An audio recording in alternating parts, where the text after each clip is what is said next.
It was a very busy week in New Japan. We had the Tanahashi Homecoming event, Wrestle Kingdom announcements, a World Tag League lineup announced, and Super Junior Tag League ended with a bang in Osaka's. We got the two best matches of the tournament and one of the best tag matches we've had all year on the final day. So we've had some great action, some big announcements, and a show in Enjo to preview with an interesting main event. We better get started. With Jeremy Finestone, I'm Steven Conway, and this is Speaking of Strong Style.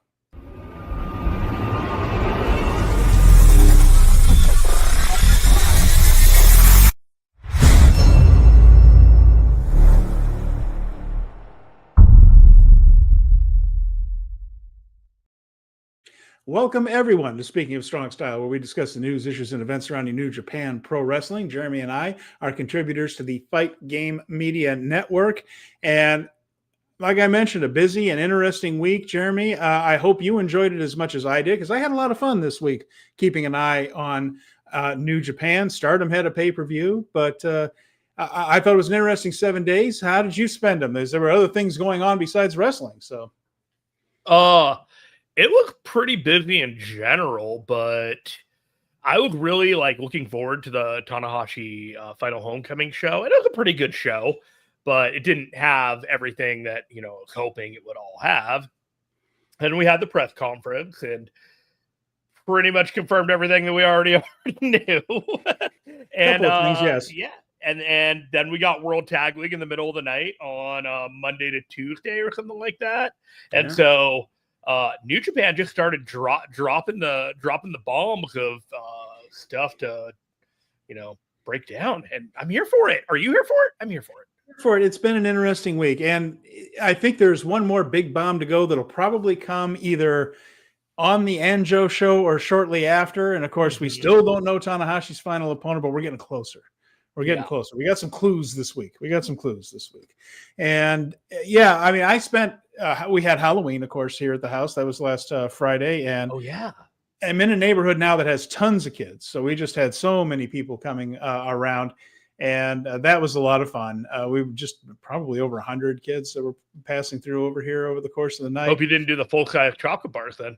I'm not that bougie, unfortunately. But we handed out a lot of candy, but well worth it. It was a good time. Our dog got petted the entire time. He was out there with everybody, and he was popular. Also saw the World Series, of course, is going on. Fantastic World Series, and I heard the blue team won. Yes.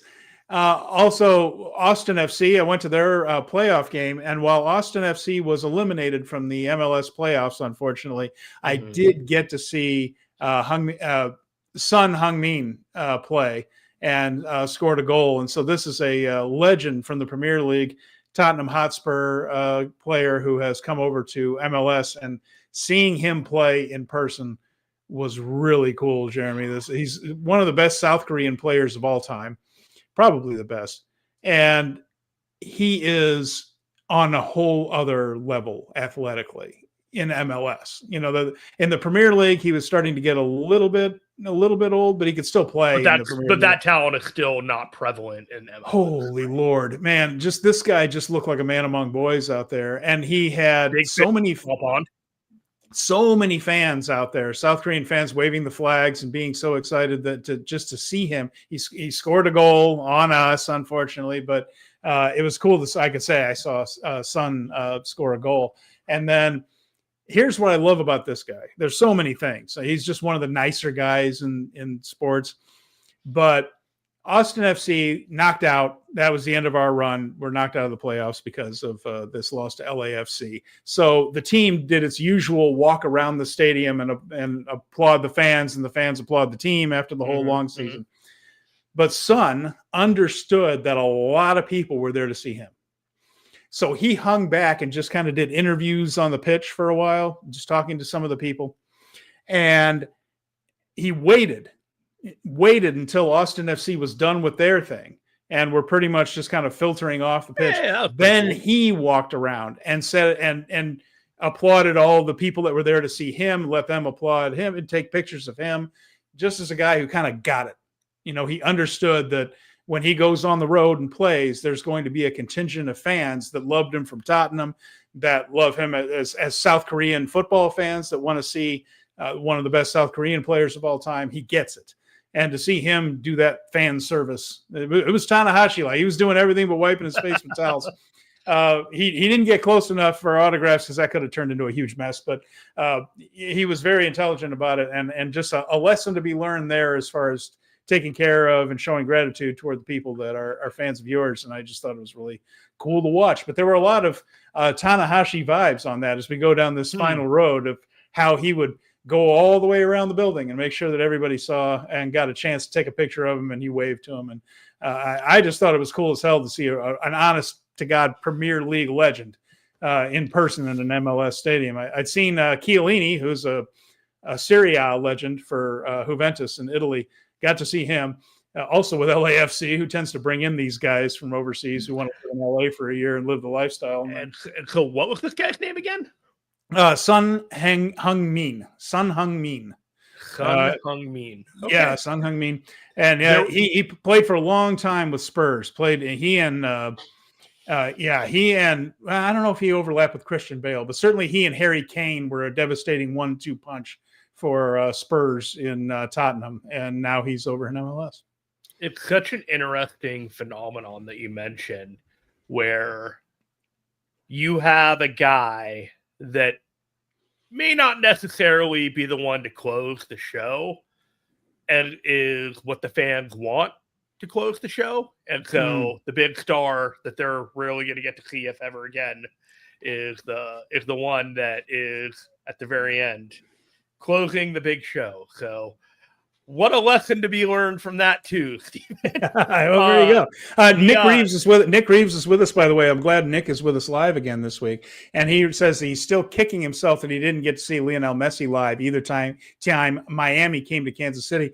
Nick, I understand how you're feeling. Lionel Messi and Miami came to Austin the year before Messi came to MLS. And we haven't seen Miami since. So Austin and Miami are in different conferences, and you don't play everybody in the league because there are too many teams and all that stuff. So Austin's in the Western Conference, Miami's in the Eastern Conference. They haven't visited Austin since Messi's been on the team. I can't imagine the fever that would come about if the greatest of all time ever came to Austin. But I don't know if it's going to happen before he retires. So. I do have one more funny story about this past weekend before we get going. Okay. November 1st, day after Halloween, got to work, kind of busy.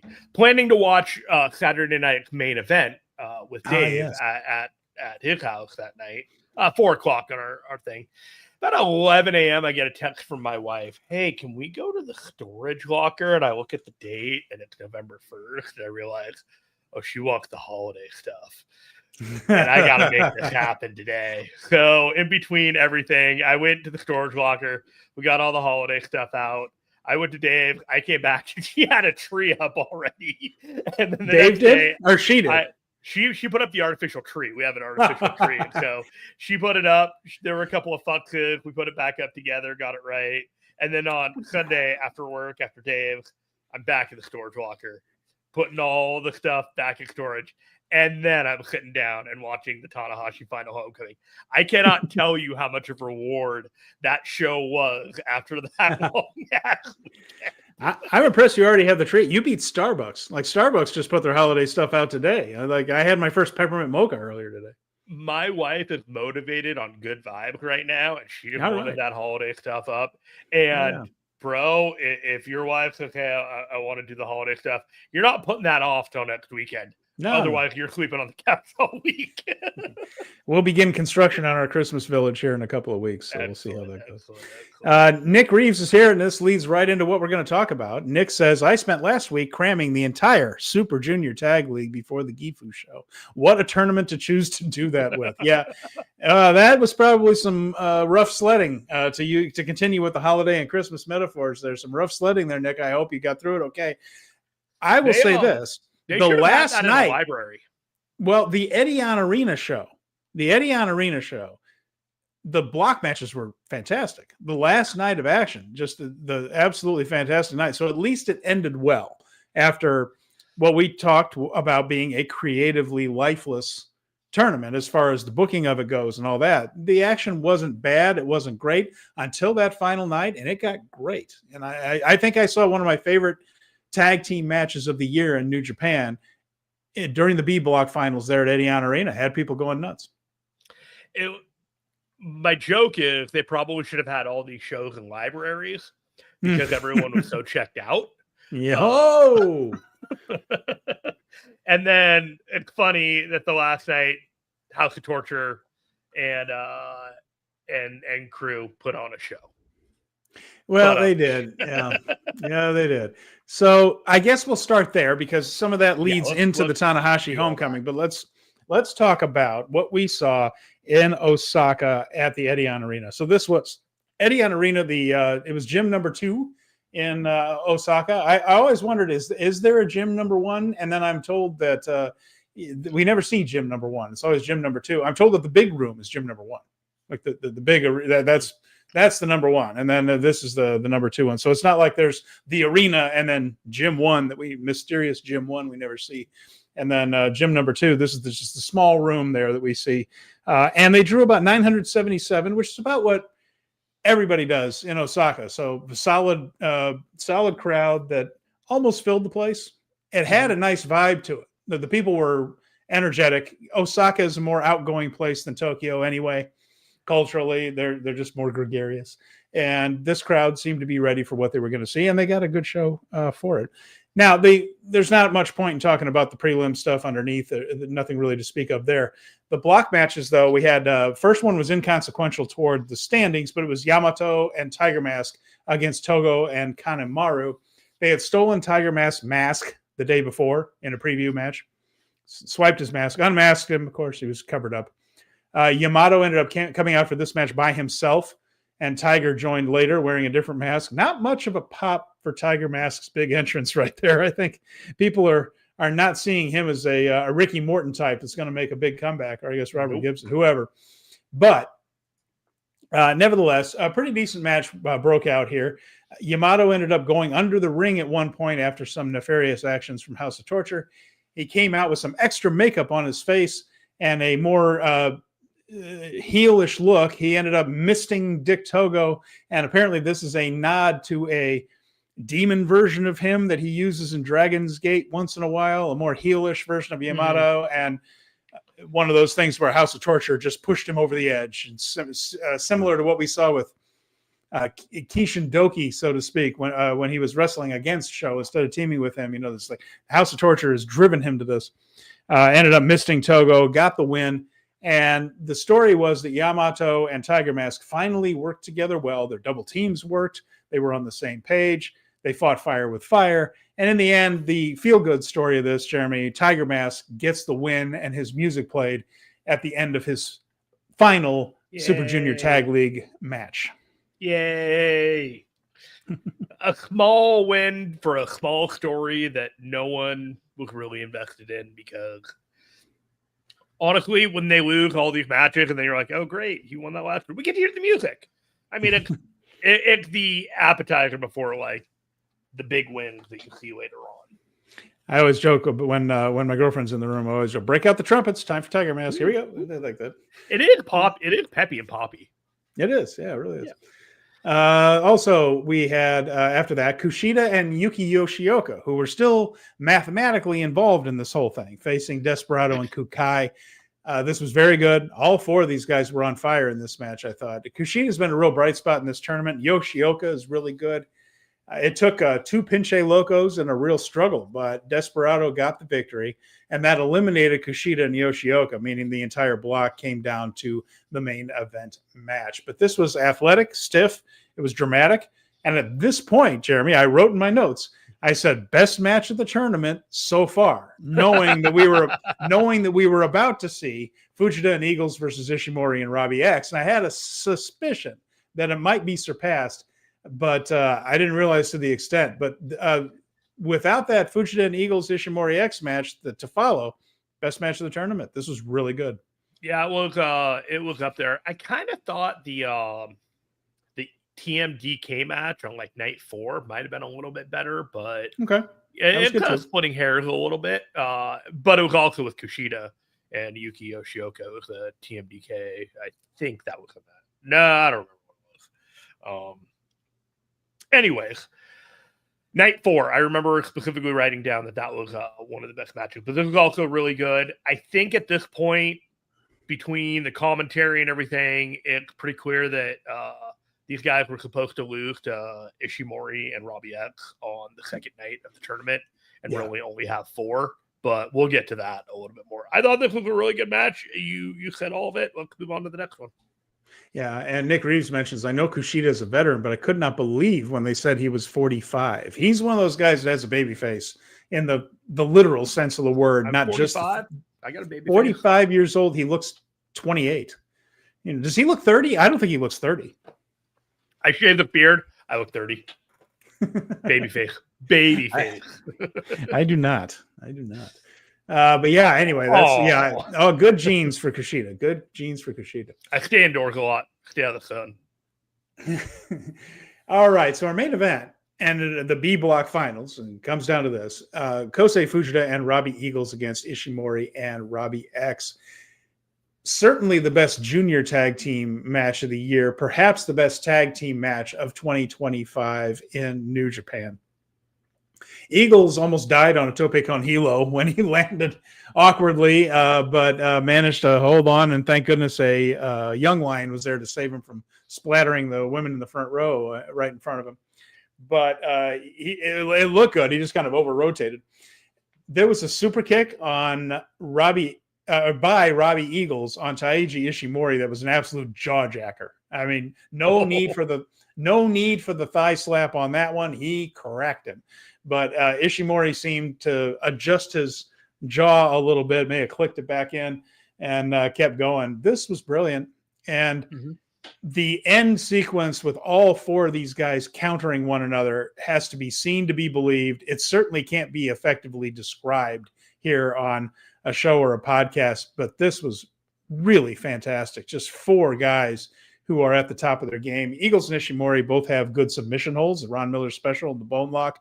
They were terrific working in and out of those against each other. I love this. And in the end, Ishimori beat Robbie Eagles with the Bloody Cross. So Ishimori and X head to the finals.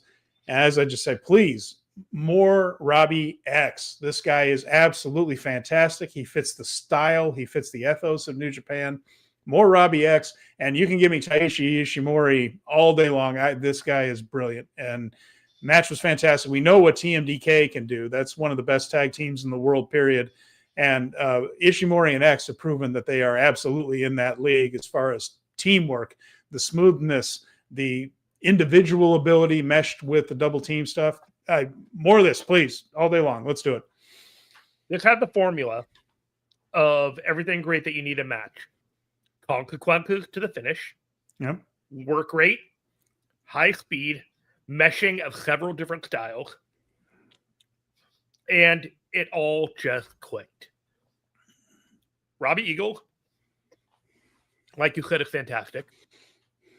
He is basically what you talk about as a hidden treasure on the indies. People like that you discover and realize like, oh, this guy's really good. And they're out there and you have to go and find them and like sift through dozens, if not hundreds of talents to find guys like this that are just ready for the moment when it comes to them, like Robbie Eagles. And so that's the compliment I want to give to him. I want to say that Ishimori has been fantastic, veering between babyface and heel throughout this entire tournament, and deserves all the kudos for that. Robbie Eagles, I feel like going to get a little bit of the short end of the stick here. I think that he has done a ton of work to help get TMDK's junior tag team over. I think that better days ahead are there for him, but I think the immediate future, him taking the pin in this match, cleared the way for Kosei Fujita at Wrestle Kingdom. Mm-hmm. And I think that may be the direction that we're going after we go through the rest of what happened on the show. Yeah, it does look like that. But Robbie is not a selfish guy, and he understands the situation there. And Nick is saying it felt like both the wrestlers and New Japan treated the block final like it was the true finals of the tournament.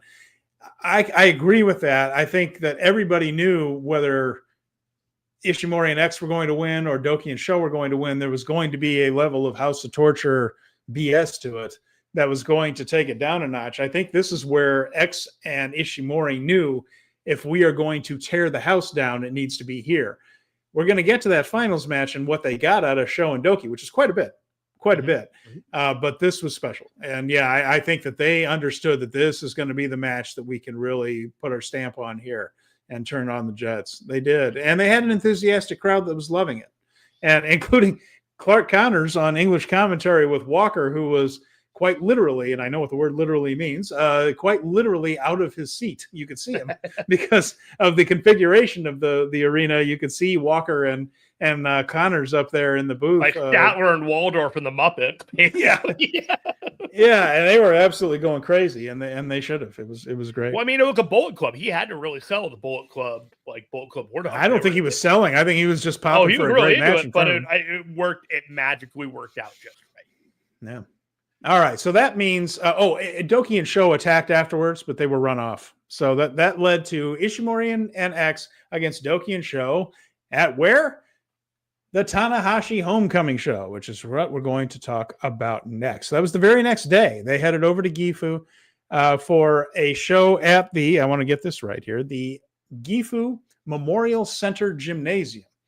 And this had an attendance of 3,742. A great crowd that almost filled the entire place. Gifu is an irregular stop for New Japan. There are years where they don't go there. All Japan goes there about once a year. They'll get a Stardom show here and there. And attendance at some of these shows is in the low hundreds in a much smaller building. They don't go to the big arena normally. For Tanahashi to have this show, this big show, and to draw by orders of magnitude more than these companies normally draw is a real compliment, I think, to both the feelings toward Tanahashi in his home area and just the general goodwill toward him in general. 3,700 when 1,000 is twice the number that would normally be there. They get 3,700 for this thing. So that had to be a morale boost. Yeah, I mean, the show, the turnout, I think everyone was there for Tanahashi. As much as the Goto and Takeshita match closed it. But yeah, I thought the turnout was in fact good. I agree with you. Yeah. Anyway, I just thought that had to be a nice feeling for everybody involved to be out there. And there are more people from Gifu than just Tanahashi, and each of them had their moments. So it opened with a 6-man tag. It was Oleg Bolton, Shomakato, and Tetsuya Matsumoto against Katsuya Murashima, Masatori Yasuda, and Zane J. And Bolton wins this one with an F5. There were some more extras after the bell between the young lions. It was a good showcase, and Zane J got most of the shine here. He even got Bolton in a Boston Crab during the match. And Matsumoto, the youngest of the young lions there, really, if you look at it, because Zane J had a lot of experience before he went to the Noge Dojo. Matsumoto is fresh out of the gym there. He's doing a thing where he has declared himself a member of the Goto Revolutionary Army, whether Goto wants it or not. He says Goto hasn't given him an answer yet on whether he can join, but he is just going to throw himself in there. And he ended up accompanying Goto and Yoshihashi, cornering Goto for the main event. And Goto did not seem to mind. So that is Matsumoto's side quest, so to speak, as he's trying to join the Goto Revolutionary Army as he goes through his young lion wrestling days, trying to take the Kosei Fujita TMDK route, sort of, I'm just going to join a faction, even if he doesn't want me to. By God, I'm just going to sit in his corner. He can't get rid of me. He loves Goto that much. Goto getting a little bit of a big head. Goto? No. Yeah. Did you see that social media of him as the Hollywood star in Tokyo, where he's wearing like a leopard print jacket with sunglasses indoors and like a group of women fawning over him? Oh, please. Look it up. I'm not kidding. I'm sure he's kidding. I'm sure he is kidding. It was something. It was something. All right. Well, we'll see how that turns out. And if he does indeed join. RS is saying here that Ishimori still has the juice. I agree. Never lost it. Yeah, absolutely. And we're going to get into the next one here, which is Yuki Yoshioka, another Gifu guy, and Takeshita. So that team from Junior Tag League with Taguchi and Dragon Daya, another team from there. So we got a bunch of people in World Tag League here. Desperado Kukai, Tiger Mask, and Yamato on the other side of the match. So this is just a way to get some of the folks in a post view rather than a preview, right? I mentioned that Yoshioka is also from Gifu. He and Dragon Daya are also the Dragon's Gate Tag Team Champions. So here they were on the same side. And we got to see them work together a little bit. And they did do some double team spots. This was the first time they've done it in New Japan, right? Yeah. And this is a big night for several guys. And we pretty much had it confirmed without being said officially that Yoshioka was supposed to be Ninja Mac here. But he got the spot. I think he made the most of it. And Tiger ended up hitting a butterfly suplex from the top again on Taguchi. So he's feeling his Wheaties as he comes down the stretch here a little bit. He's going to start doing some classic spots he doesn't always do. Taguchi ended up rolling up Tiger Mask for the win. And a lot of handshakes in the post-match commentary or post-match comments saying, let's team up again. I enjoyed it. That type of stuff with Kushida and Yoshioka and Daya and Taguchi and Tiger Mask and Yamato and all that. A lot of mutual respect in this match here, but this was just a final showcase for the Dragon's Gate boys before they head back home. Yeah, I thought it was fun. It was fun to see Daya and Yoshioka work together. I get the logistics of not making them a tag team in Super Junior Tag League because they'd have to take some losses. And then if you do that, then there's like title ramifications. Split them up. Doesn't matter. Have some fun. Certainly did a lot more here, it felt like, than the majority of the matches that they were given the opportunity to do it. Yeah, and RS mentions, by the way, they are now the former tag team champions. They since then they have lost to Love and Peace. So all that time where they should have been practicing as a team and they were working with other people. See, there's a lesson there for all of us, isn't there? So yeah, anyway, there you go. I enjoyed them, like we've talked about before. I like seeing the guys from Dragon Gate. I thought they all did well. We've already seen Daya. This is what, the third time, because he's done. No, he's done. This is fourth. He's done two. Yeah, he's done a couple of Super Juniors and a couple of tag leagues now. So yeah. Well, can Taguchi partner like one other time? Yeah, and I think and Yoshioka, I'd be happy to see back there. And you know what, Kukai, like I said, he didn't blow my doors off the way maybe Doki did a few years ago or Daya did or something like that. But he's a solid worker. If he came back, it would be fine. Yeah. Again, this is a division that could really use some new blood in it. The whole company could, but I think Kukai is a guy that's sticking around. I'd like to see it. I mean, that would be fine with me. Like I say, it didn't blow me away, but he might grow into the role. It's absolutely fine. There are plenty of people that I thought were and then turned out to be fantastic. So that'll be fine. Yeah, I think he got a little bit of the yips of the nerves, like for a few matches in there, and kind of took a little bit. But I think if we were to do a report card in 6 months, we'd probably be pretty impressed with the guy. And of course, you can't poach everybody that comes as a guest for you. So Daya and Yoshioka and Yamato need to go back to Dragon Gate and be stars there, and maybe we'll see him again. I'd be happy to. Seems like a good arrangement. DDT, Dragon Gate, a couple of these other like Noah when they're all working with New Japan. It's the best natural co-op of that alliance of wrestling lobbyists that they did like last year and the year before. The all together and all that stuff. This just feels more natural. You bring a couple of guys in from another like promotion and, throw them in there, have a couple matches, then you get people interested in that promotion. Oh, let's see more of what they got going on over there. And that's kind of how it should work. And maybe down the road, they can join up full time if it works out. So after that, we had a 10-person tag team. So we had an all skate going here. This was a House of Torture. Okay, here we go. Nick Reeves says he enjoyed the recurring motif that every English commentary guest sang along to Dragon Daya's theme during the tournament. You kind of end up singing along to that Daya thing at the end. By the end of it, you can't help yourself. Catchy. They mixed it in. They did the mashup with Taguchi's theme.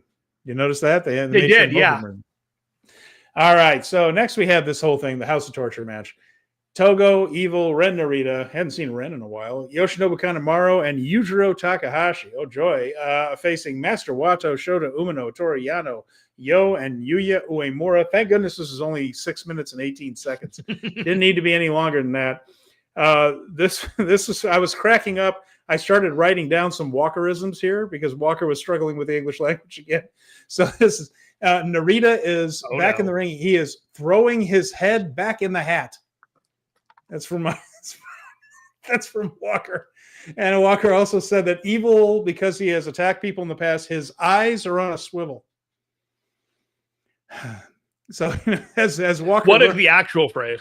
His head's on a swivel because he has to look around like that. Your eyes aren't on the swivel. Your eyes are in your head. I almost spit out my water.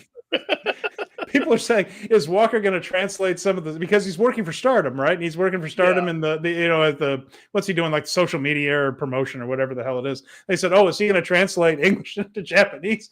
And I'm like, he barely knows English, let alone Japanese. That's so mean to him sometimes.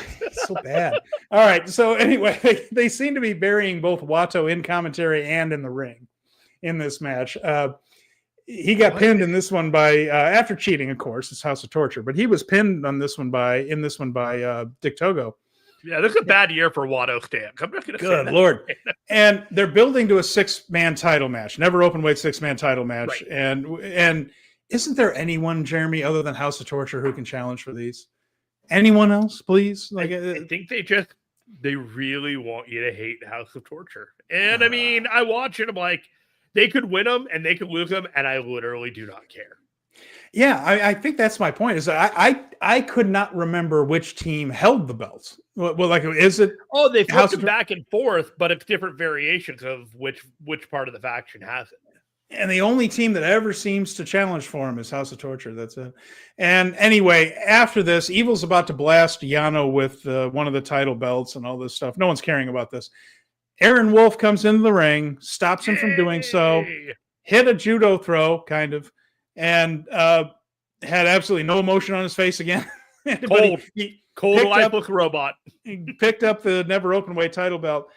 Okay, this wasn't good either. And it looks like Aaron Wolf's footwork is all out of whack. Like, he kind of came in on the ring on the wrong side of him.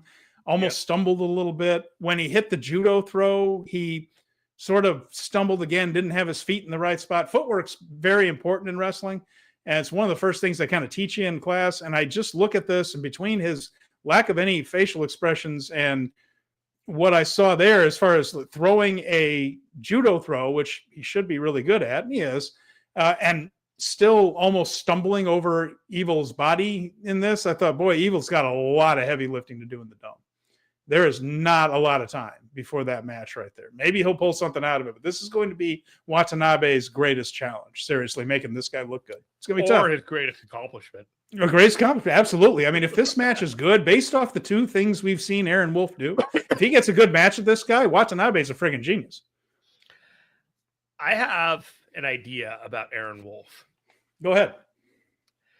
Get him Shono sunglasses. That's it. Just put sunglasses on him. Yeah. Just have him come in wearing sunglasses and have him do everything that he's doing while wearing sunglasses, and he'll look that much cooler. Because his face is just... I think you're you know right. What I'm saying? I think you can almost do... I'm going to go way back here, but like Big Bubba Rogers, when he was Jim Cornette's bodyguard, like Ray Traylor, who became the Big Boss Man. Yeah. And was a terrific character, but was very, very green. Just a big guy who could move well. And so they wanted to do something with him, but he was pretty green.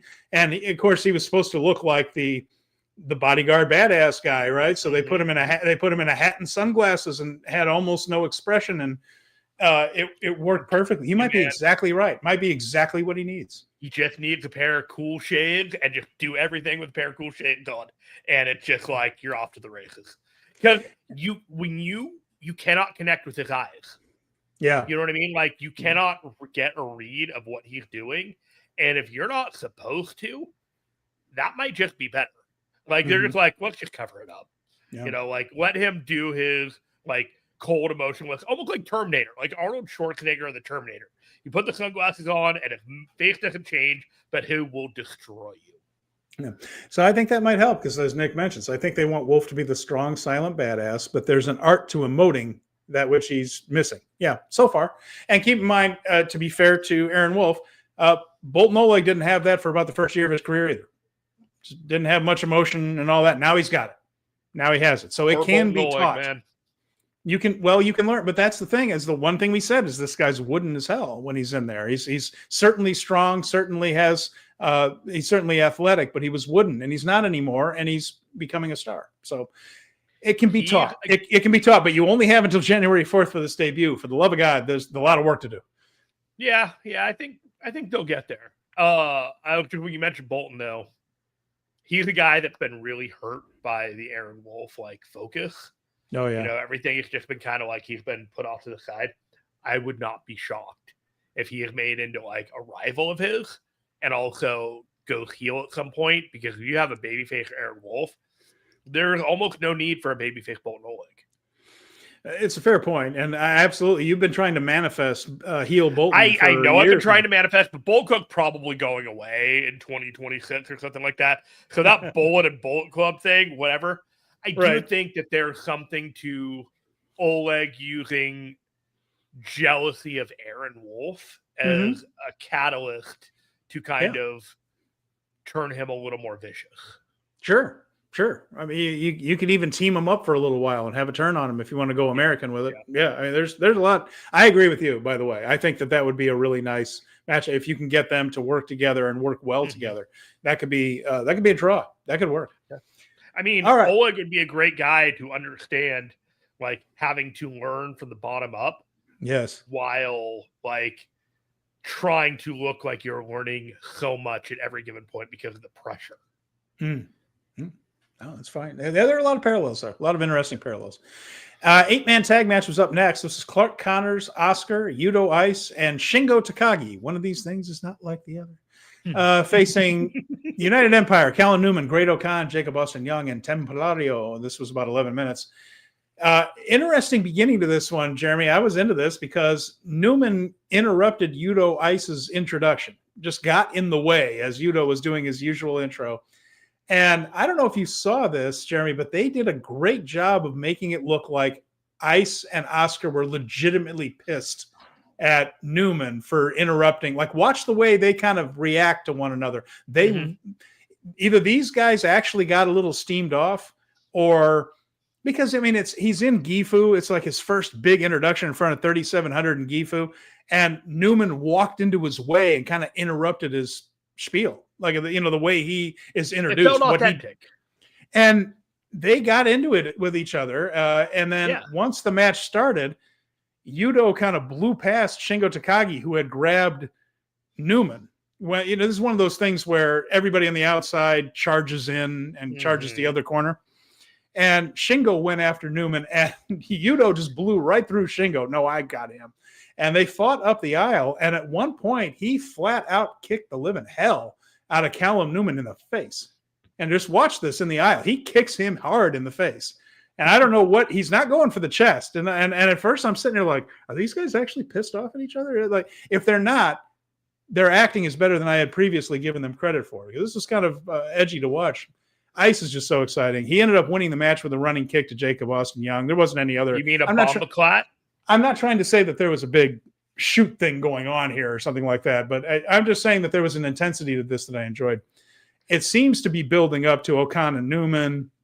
As well, we know they're a team in World Tag League that was announced, but there seems to be something brewing there with Ice and Oscar. And the other thing about it, in post-match comments, Clark Connors, who has been hinting at it for a long time, really, really sounded like he was done in Japan. Just saying 7 years here, it's been amazing, but I'm coming home. And it does sound like we're going to be minus a Clark going forward, or at least in the near future, we will be. If that is the case, thank you for your service, man. You were a terrific junior in New Japan Pro Wrestling. We saw him all the way from the LA dojo to the Tokyo Dome. Come a long way, man. I enjoyed it like hell. If he is going home to be with his girl and to work in North America, I wish him the best of luck. I worry he's going to be a new Tony Nese, in that a really talented, smaller guy who gets absolutely no matches whatsoever. But Clark Connors is a fabulous talent. He's been great in New Japan. If this is the end of him, I will miss him. I think he has an opportunity in AEW. I think that's essentially where he's probably going to end up because I'm going home, talking about baby, I'm coming home. That's communicating to Thekla, who people are not aware that they are an item and have been for quite some time.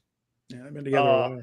I think you're not giving him enough credit calling him another Tony Nese. I think he has more intensity than Tony Nese. It's more of a shot. It's more of a shot at AEW than it is at Clark Connors.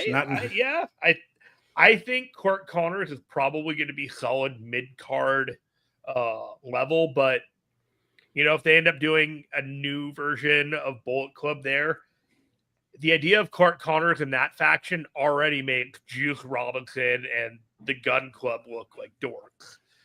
Like his intensity just elevates whatever faction he's in, and he doesn't necessarily fit any of the factions that are already there. So it would be curious how he comes in and is acclimated there, if that's the case. He's also the Defy World Champion, so he's got his roots back in Seattle, so he can do that for a while. I think he's more or less probably not in big plans through the end of the year. Like this is his last opportunity to do some backstage comments. He might be in the Rambo. He might, be seconding somebody in Wrestle Kingdom, but right now War Dogs don't really have any plans for Wrestle Kingdom, so who knows what's going to happen. But either way, thanks, buddy. You've been great. Clark Connors, War Dog for life. He really has been great. That's the thing. He and Maloney were a wonderful team. He's done great stuff. Otherwise, with really everything they've asked him to do, he's put in a lot of effort. He's been putting out good matches. Of the 4, right? Remember Coughlin? He and Kid? Yeah. Oh yeah. Coughlin, Kidd, Fredericks, and Connors, and the thing with him, he and Maloney helped sell that Gabe Kidd Kenny Omega match at Dynasty because of their projection of intensity in firing up Kidd on the outside. They were a part of what made that match so special too. So even when the focus isn't on him, he always gave 100%. And made everything around him better. Made things around him better. Fantastic on the mat. Really underrated on commentary. Like when he first started doing it, he was whatever, like just kind of in for jokes. But you could kind of tell after a while he took it seriously and he actually wanted to contribute something to these commentaries, because regardless of whatever you think, those are skills that will take you to whatever wrestling company that you are in and make you more valuable. Yeah. By the way, the best guest English commentator is Henare by yards. That guy's fantastic on commentary. I look forward to having him. The guy that has appointed to office and has to speak to the public on many occasions, is able to communicate clearly and concisely the points he wants to get across. Weird. Yes. It's also that he finds things in a match to explain why someone is doing it in a way that makes sense, even when it's weird pro wrestling stuff, weird pro wrestling logic. He finds a way to explain it like this is something that you would actually do in a fight because this will pay off later in the match. Like he's really smart about stuff like that. That's stuff that Gordon Solie used to do. He went down a year ago. I can't wait for him to come back. He went down at World Tag League last year. He's so good. He's just so good and improving all the time. I hate that he's had these injury issues, and real asset to New Japan. So I'm looking forward to him being back. And then it's Arbor 4000 wants to mention that Newman is showing off his new ruthless side with the Knockout Brothers. Yes, absolutely. To bounce off is a perfect way to grow to the next level. And they definitely have something in mind for Newman. They're not showing their cards on it just yet, but there's no question that there is a plan here. He's teaming with Great Okan in World Tag League. And I think by the time Wrestle Kingdom comes around, or maybe Dash, they're going to show what this Callum Newman means, this new version of him. I don't think any of this is going into business for himself. I think there's a plan for Newman. United Empire kind of feels dead on arrival right now, and so they need something. They need a catalyst. And for the longest time, they couldn't find the person willing to come up and just say, "Hey, I'll be the guy." And now Callum Newman has put on the mask. He's put in the time. He's put in the work. Gotten over a couple of the injuries that he's had. And so here he's at a point where he's like, "Yeah, I'll be the guy."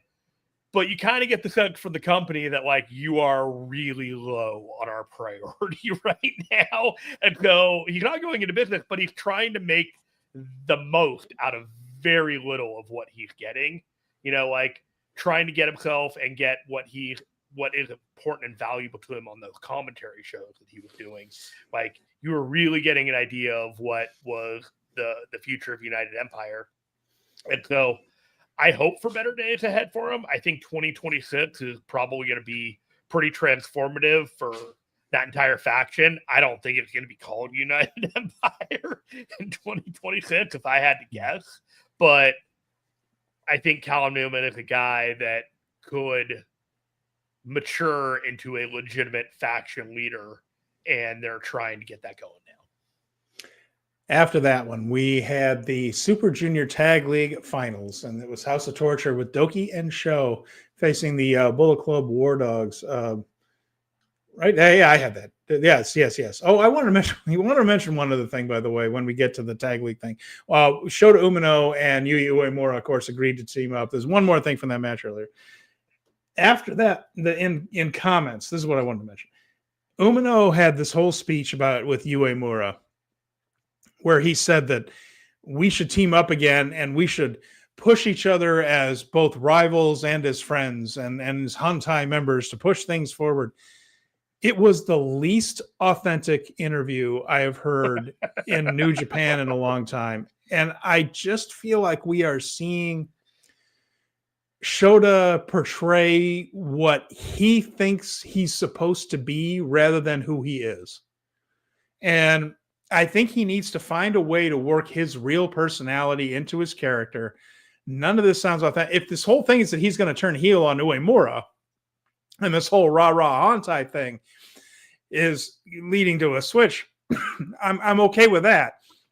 I'm here for it if it's that. But man, that whole thing was so awkward. And he does that a lot. Like this is all in the spirit of Hantai and New Japan and doing our best. And we are going to try to move forward as both, like I said, friends and rivals and all this. It just sounds so phony. And again, if it's leading to something where he's going to say, you suckers believe that crap, fooled you the whole time, I'll listen. That is similar to what Narita did to him. Like maybe he just said, well, I saw the path.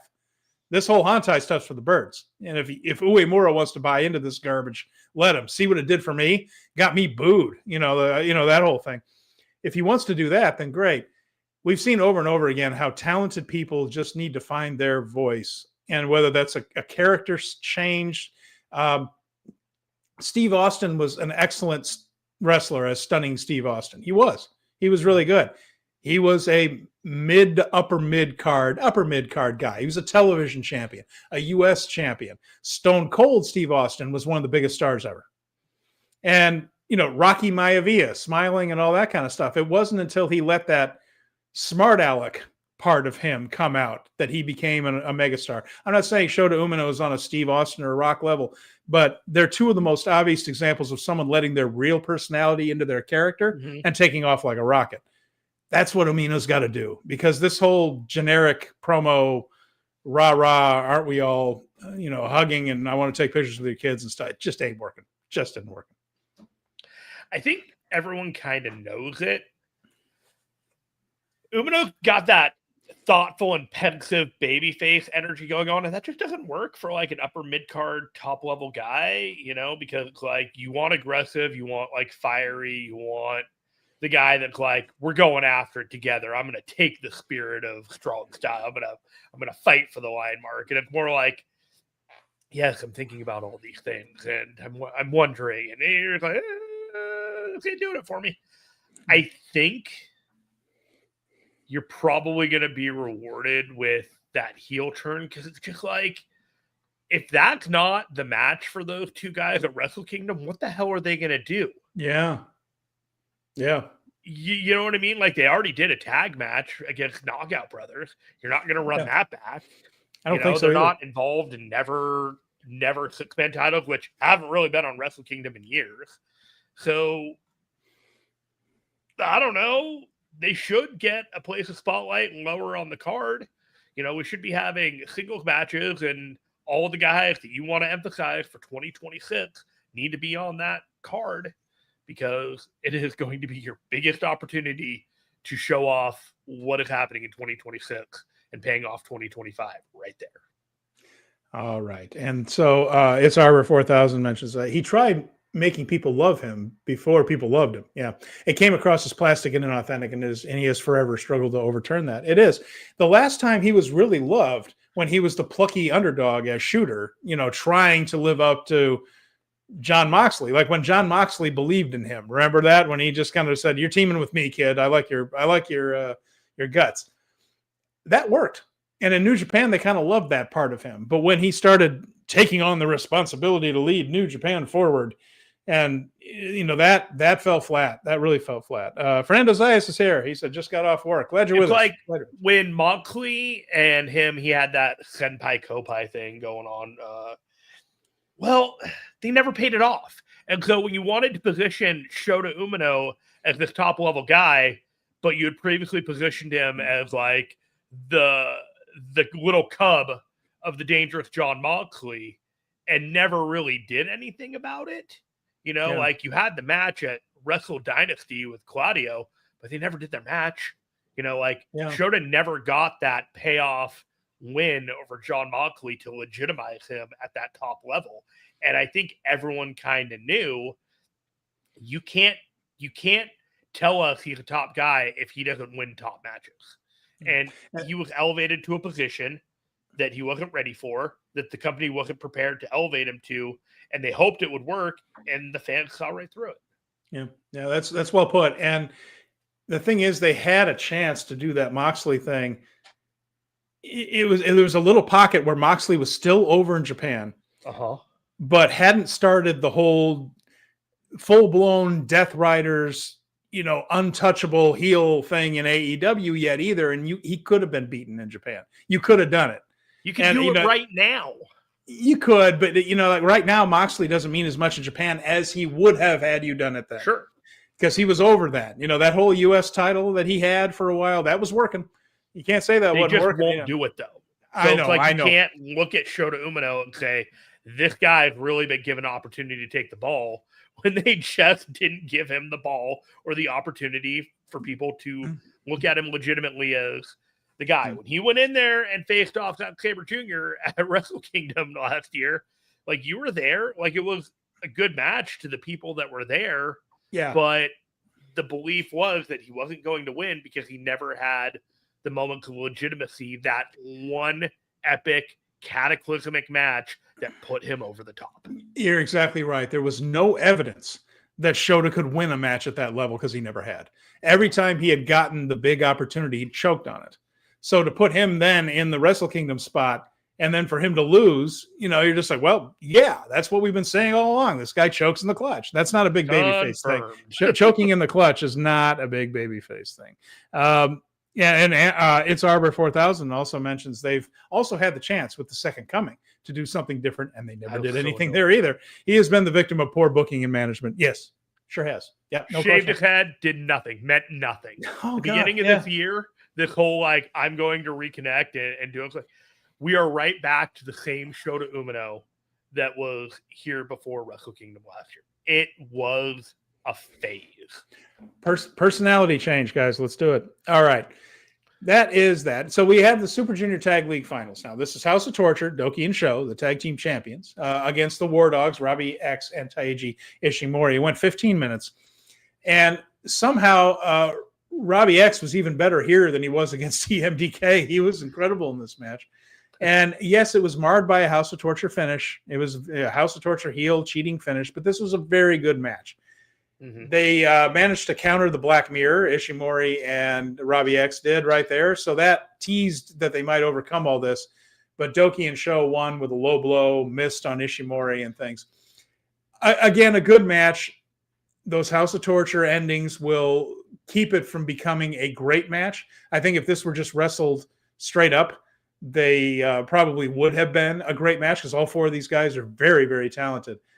The key here, what keeps this from really stinking on ice and kept it good to me, Jeremy, is that throughout this Super Junior Tag League, Sho and Doki didn't have other members of House of Torture jumping in. Mhm. They didn't have to do like the full ref bumps and the long sequence of the ref getting brushed up against and then staying down for 5 minutes. They didn't do that. They had Sho grab the ref for a few seconds and then they hit the black mirror, or the other way around, or something like that. It was a little better heel work on that end.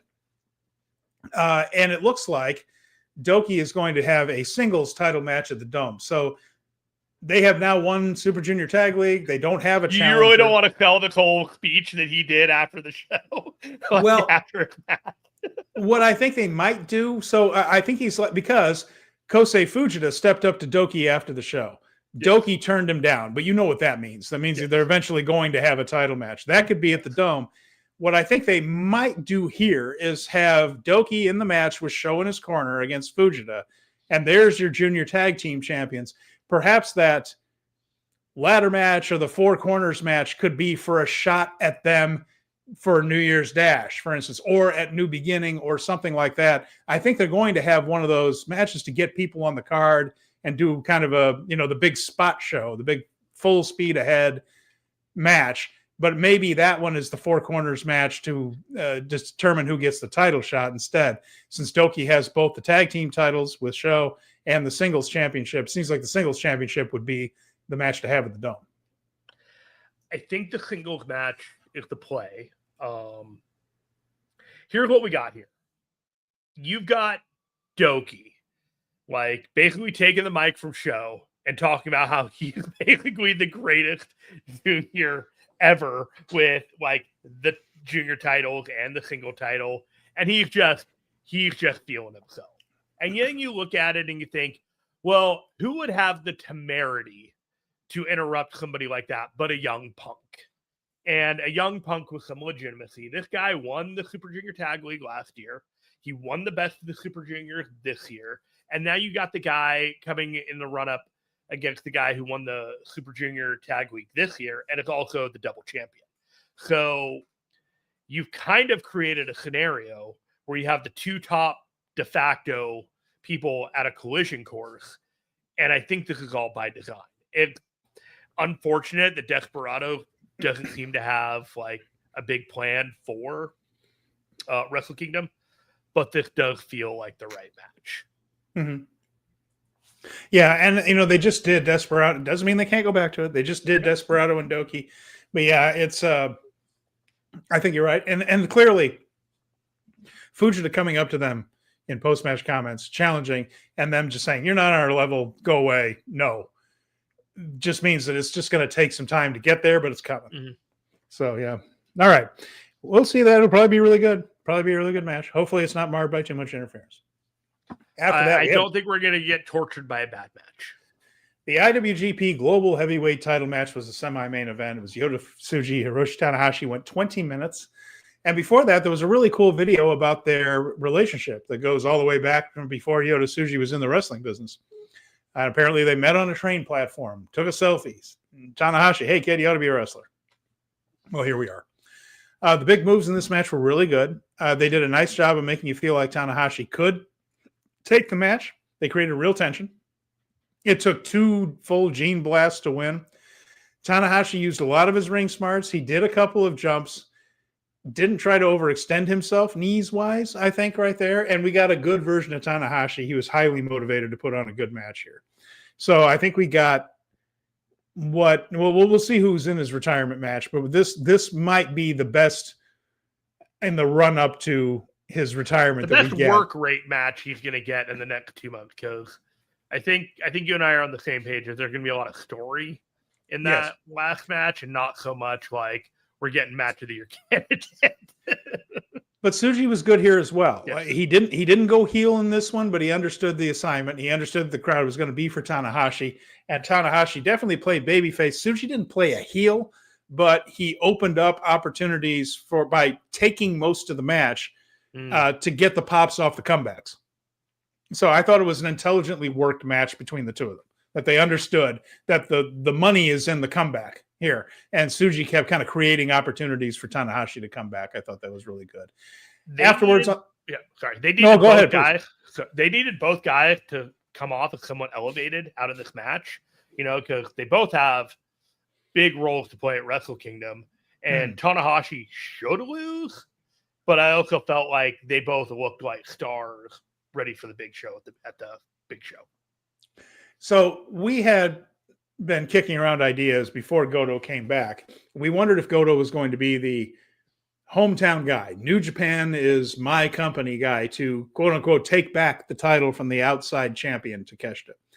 It looks like they're positioning Tsuji to be that instead of Goto, because afterwards he just said, you can leave New Japan to me. I got this. And Tanahashi just said, it's your company now, go and take it. So Tanahashi has verbally said, you're the guy. And this was before he had challenged Takeshita. So, before all that, Tanahashi just says, you're the man. And Tsuji made the point of just saying, leave New Japan to me. I got this. I'll take care of it. And that seems to be the positioning here, is that we've got this outsider with our belt that doesn't have the proper respect for the lion mark. He may love wrestling, but I love New Japan Pro Wrestling, and I'm the guy that's going to bring it back. And that seems to be what they're headed for. And what was on my mind there when we entered the main event was that we had not seen the last of Yota Tsuji tonight, and indeed we had not. A literal gatekeeper role by Tanahashi for Yota Tsuji. Yeah.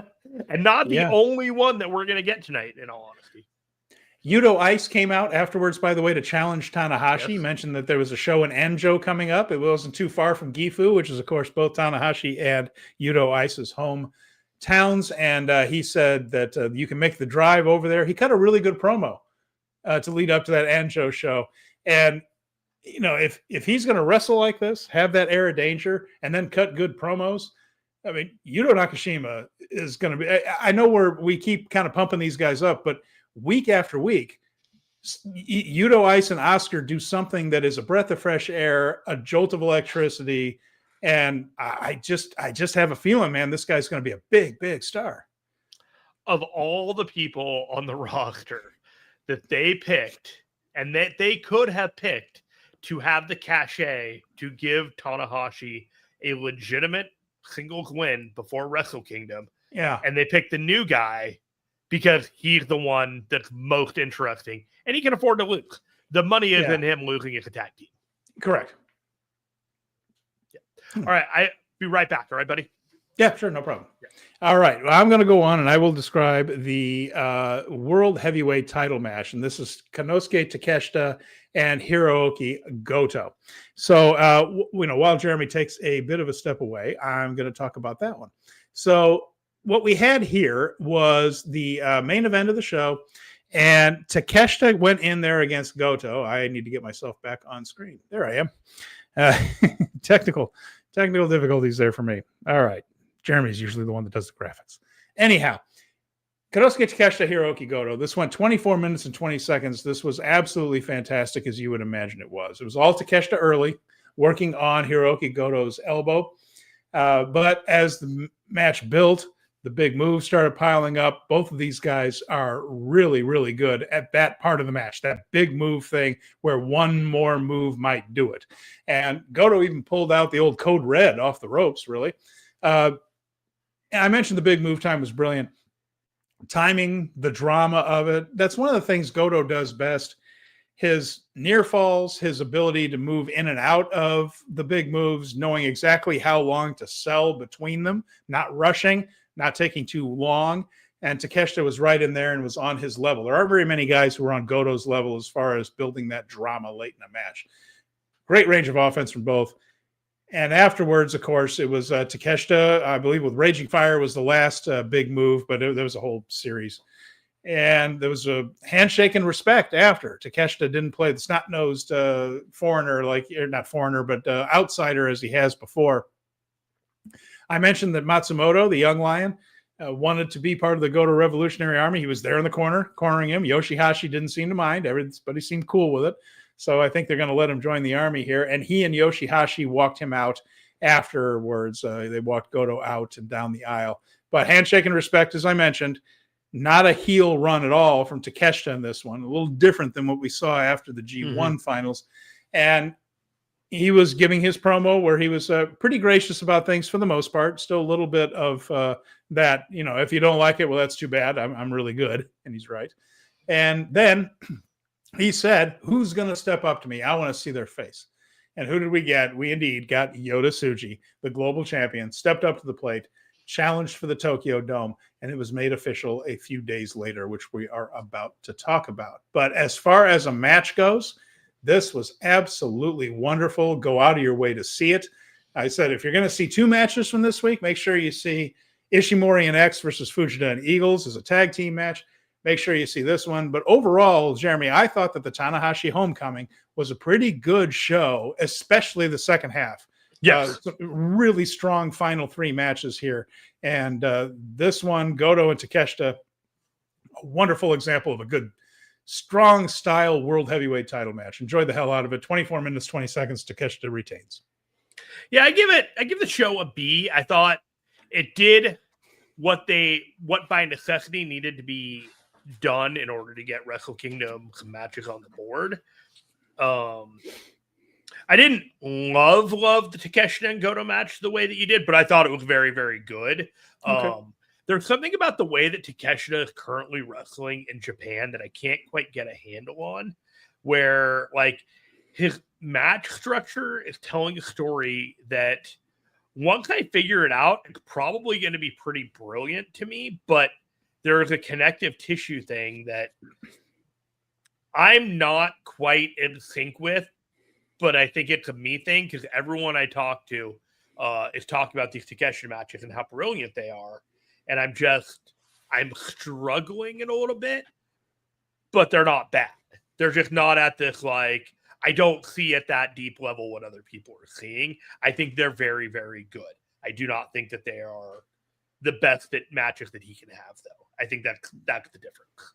Okay, fair enough. Nick Reeves said, excellent main event, but I wish it could have happened at another point in time when the outcome could have been in greater doubt. Or that's maybe if Goto had never lost the title in the first place.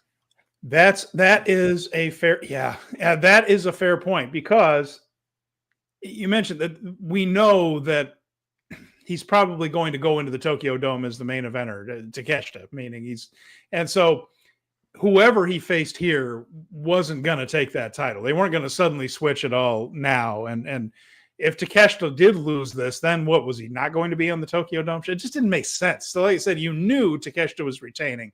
Mm-hmm. And Goto is so beloved, that meant, everyone was kind of watching and just kind of waiting for their favorite guy to lose, which can be awkward. So it speaks to them that they still put together a heck of a good match that the people were into, because people there also knew they weren't going to get the finish that they really wanted. They're not going to get the ending that would make them happy. But instead, they did get a really good match, and they got a Yota Tsuji challenge. And the fans in Gifu seemed to enjoy the whole night.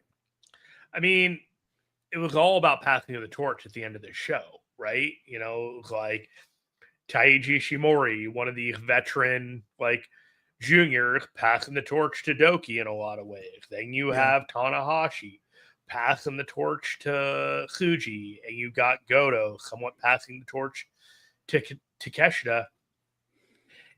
It's the youth movement that we have been waiting for, but it's not coming in with trumpets and a marching band. It's happening because it has to happen now. There's no more time. These guys have to pass the torch, or they won't be passing the torch whatsoever. They must follow through. We've been teased with stuff like this before. Youth movement's coming. Here it is. And then those guys lost the big matches. They have to follow through. Keep in mind, Tsuji is way too old to be a young talent. He's 32 years old. That's the amazing part of it. He came back when he was 30. Yeah, he's 32. And they don't have that much time if you're going to strike while it's hot. But Wrestle Kingdom, if they go with Fujita and Doki, if they go with Tsuji and Takeshita, you say farewell to Tanahashi at the end. Look at these, if not young, some of them are young, Fujita's young, new stars. Now we've got a new guy holding up the title. We've got Fujita as the one of the youngest junior heavyweight champions ever, that type of thing. Then you get a little bit of that spark. Yudo and Oscar clearly getting over. Bring those guys into the new year, might have something. But they've got to follow through. They haven't followed through in years, plural. Got to follow through. And Nick Reeves, by the way, agrees with you. There is a little something missing with Takeshita's matches that I can't put my finger on, he says. So you're not alone in feeling that there's still a gear to be had, a gear to be seen, rather. There's somewhere for him to move up. Yeah, I call it a disconnect. I don't know what it is. I don't know where it is, but just haven't fully linked. Yeah. Okay. So there we go. So that was the Tanahashi Homecoming Show. I mentioned some of the things that happened in post-match comments. Some of the teams, Hiromu Takahashi asked Pippi, Gedo, that's what his nickname for Gedo is, Pippi, if he wanted to team up in World Tag League because he won it last year. He demurred and said, I don't know about that one, but how about Finlay?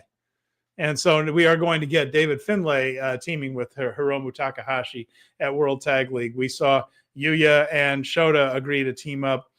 There were a couple others like that where it was acknowledgement. Shingo Takagi said he had a partner in mind that surprised a lot of people. He'll be teaming with Drilla Maloney. All that kind of came up during the post-match comments. There was one more, though, Jeremy.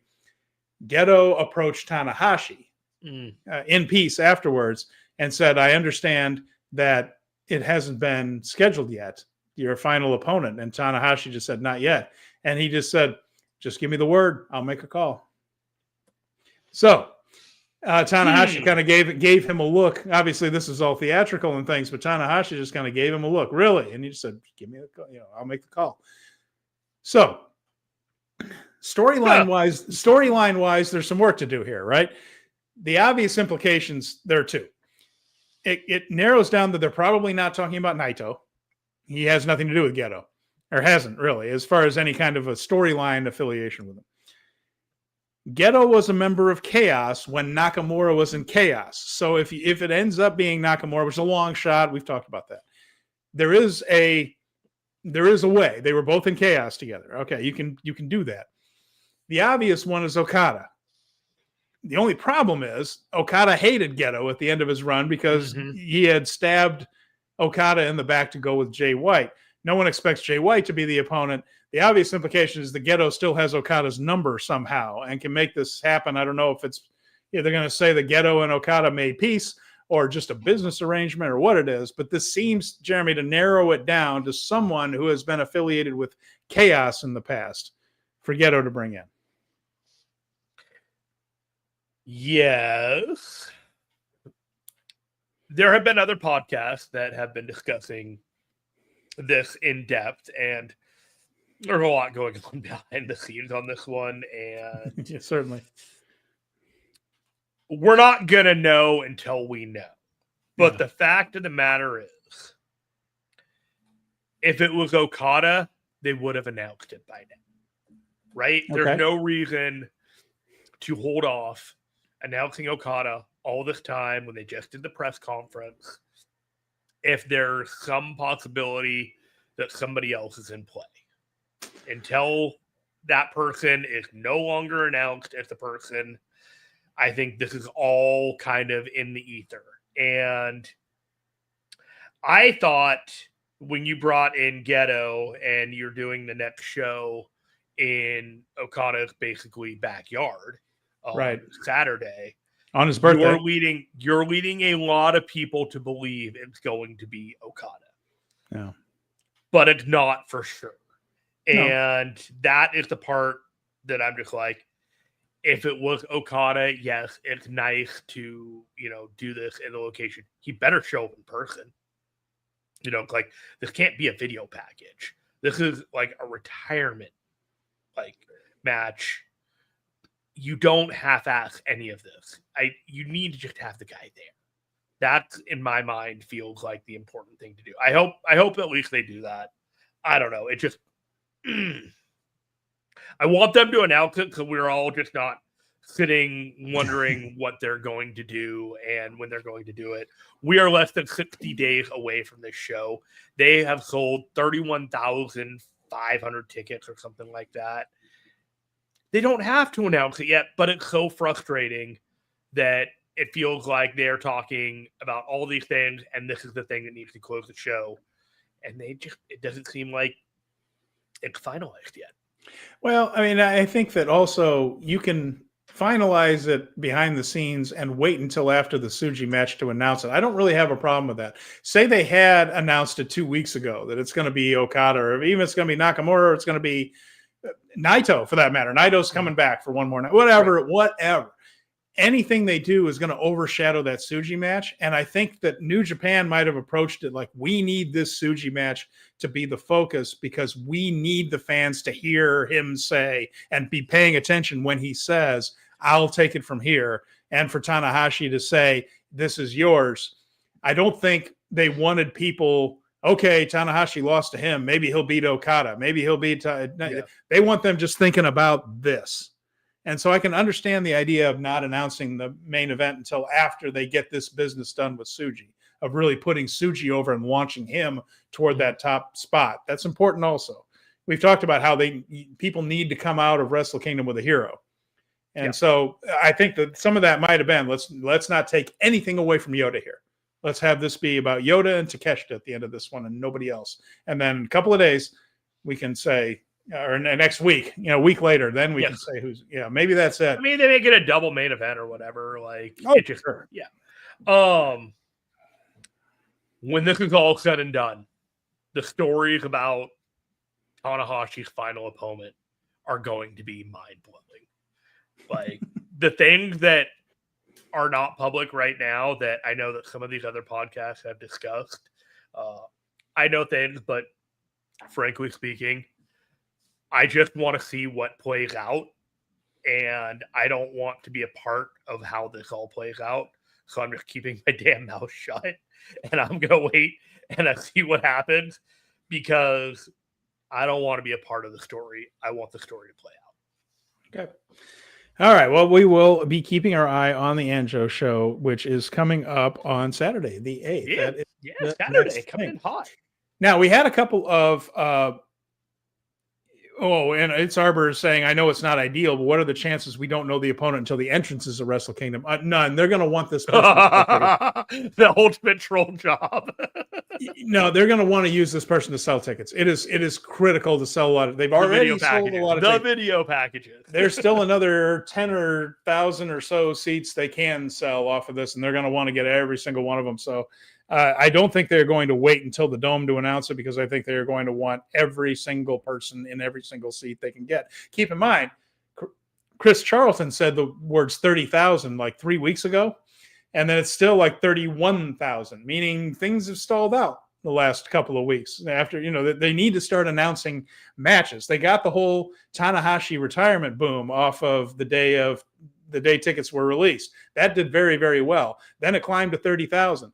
And then a couple of weeks later, it was 31,000. You see, it leveled up. Right now we're plateauing. It plateaued. So they need to start announcing the matches, which will bring out a few more people up there. Yeah. And Arbor saying, enter Jericho. Please, no. Let Jericho go back and do his retirement tour in WWE where he can do half-hour promos and 5-minute matches. That's about right for Chris, except for the promo part. Judas will only stay in my mind. I do not want to hear it live at the Tokyo. Good Lord, no. He's not a big. He's one of the people that it could be, but Chris doesn't know this. But he's not a big enough star for that to be a big deal. For him to be Tanahashi's retirement match. Chris doesn't know that, but he's not a big enough star to be the retirement match. Mr. Irvine is not privy to the truth. John is asking, is Mercedes Moné the women's champion? Not yet, but I haven't looked. I haven't checked it during the show live. And there's a different belt collection going on. And that, John, I'm glad you're here because that leads right into our next thing, which were a couple of matches announced for Wrestle Kingdom. Watch this segue. You ready for this? Well, Mercedes Moné has, of course, her gimmick is now that she's collecting titles from around the world. She's got over a dozen of them, right? Belt collecting is going on in the women's divisions as well because Saya Kamitani won the red belt quite a while ago. She's been the biggest star in women's wrestling and just having one of the great years in Joshi Pro Wrestling. As far as mainstream publicity and appearances, I got a little bit of trivia on that, Jeremy, that I find really interesting. Ooh. And, of course, she has had a run with that red belt for stardom that's been absolutely brilliant. She also won the NJPW Strong title in a title versus title match with Azumi. So she's a double champion already. She's a strong champion, and she will be facing Syuri, who is the IWGP Women's Champion, just having won that belt from Syuri. They will face off at Wrestle Kingdom, title versus title. So we have a theme now, Jeremy. We will have Yota Tsuji and Takeshita, title for title, both belts on the line. We're going to talk about that in a minute. More on that later. This one, the IWGP Women's title and the Strong Women's title, double championship. Not a red belt match, but what that means is if Kamitani wins, she will have collected all of the women's titles in Bushiroad. Oh, so there you go. Now, whether they deactivate those titles or she's just, holds them separately or however they want to do that, they haven't announced all of that yet. We have a little more clarity on the men's side. But if Mercedes Moné is a belt collector, Saya Kamitani is collecting all the Bushiroad titles. I expect Saya to win. I don't see them beating her at the biggest stage. I think this is exactly what they want. This is going to be on television in Japan, keep in mind, which leads to that bit of trivia, Jeremy. I mentioned that for the first time in 20 years, there was a women's wrestling match on national network television. It was when Saya Kamitani wrestled Hanan in a match on the panel show, that variety show that she was a guest on for about 3 months. And she had a run on that show. When that came to a close, they did a special in-studio match with Hanan, about 8 minutes. And, it was kind of the goodbye, and they did all the flowers and all the tears and things saying goodbye to Saya because they loved having her on the show so much. To the point, by the way, that one of the other male hosts of that show dressed up as Saya for Halloween. That was his Halloween costume. He came out in the full gear, the full Stardom gear with the black flag and all this stuff. She made an impression. She wrestled on TBS, and she will appear on the rival network TV Asahi for Wrestle Kingdom, which means Saya Kamitani, in a space of about 3 months, will have appeared on 2 separate television networks in matches in Japan. It's been a very long time since a female wrestler in Japan had that kind of mainstream exposure. So she is on a different level right now. And that's one of the matches we have that you will be seeing, Jeremy, in person at Wrestle Kingdom. And I'll tell you what, if this gets 10 minutes or more, you are in for a hell of a treat. Tear the house down. They're fantastic. Absolutely. I was thinking about that this morning. This match really does have an opportunity to tear the house down. I laughed earlier when you said the women's Bushiroad titles, because at first I thought you said the women's Bougie roll title. Bushiroad. Same thing. That would be the Mercedes Moné title, wouldn't it? The bougie one? That would be a good one for her to have. The Strong Mercedes title and the IWGP title, they're both kind of bougie. Mercedes is fantastic, and someday Saya versus Mercedes might be a fantastic match. It might be really exciting. It's not going to be here, but who knows what they have in mind for All-Star Grand Queendom in April or wherever. I don't know. But I wouldn't be shocked if Mercedes shows up after this match to see if she could collect some more belts. There you go. So, Saya Kamitani should be fantastic. And the other one announced, we mentioned for network television, right? Yeah, I mean, it's just remarkable that she's getting all this publicity because she's so good at just projecting out. Everybody she interacts with seems to like her, and she's any show that has her on has her back. So that tells you all you need to know. She had a presence at that press conference. I will say that for sure. Okay. Esteban's here, USVA guy. He's got a little statement to make. We're going to go with this. He said, just so everyone knows. So we're going to tell everyone right here. If Tony Khan's meddling and crybaby fits lead to him keeping Nakamura away, he will never live it down. Fandom will make his life a living hell. This is no joke.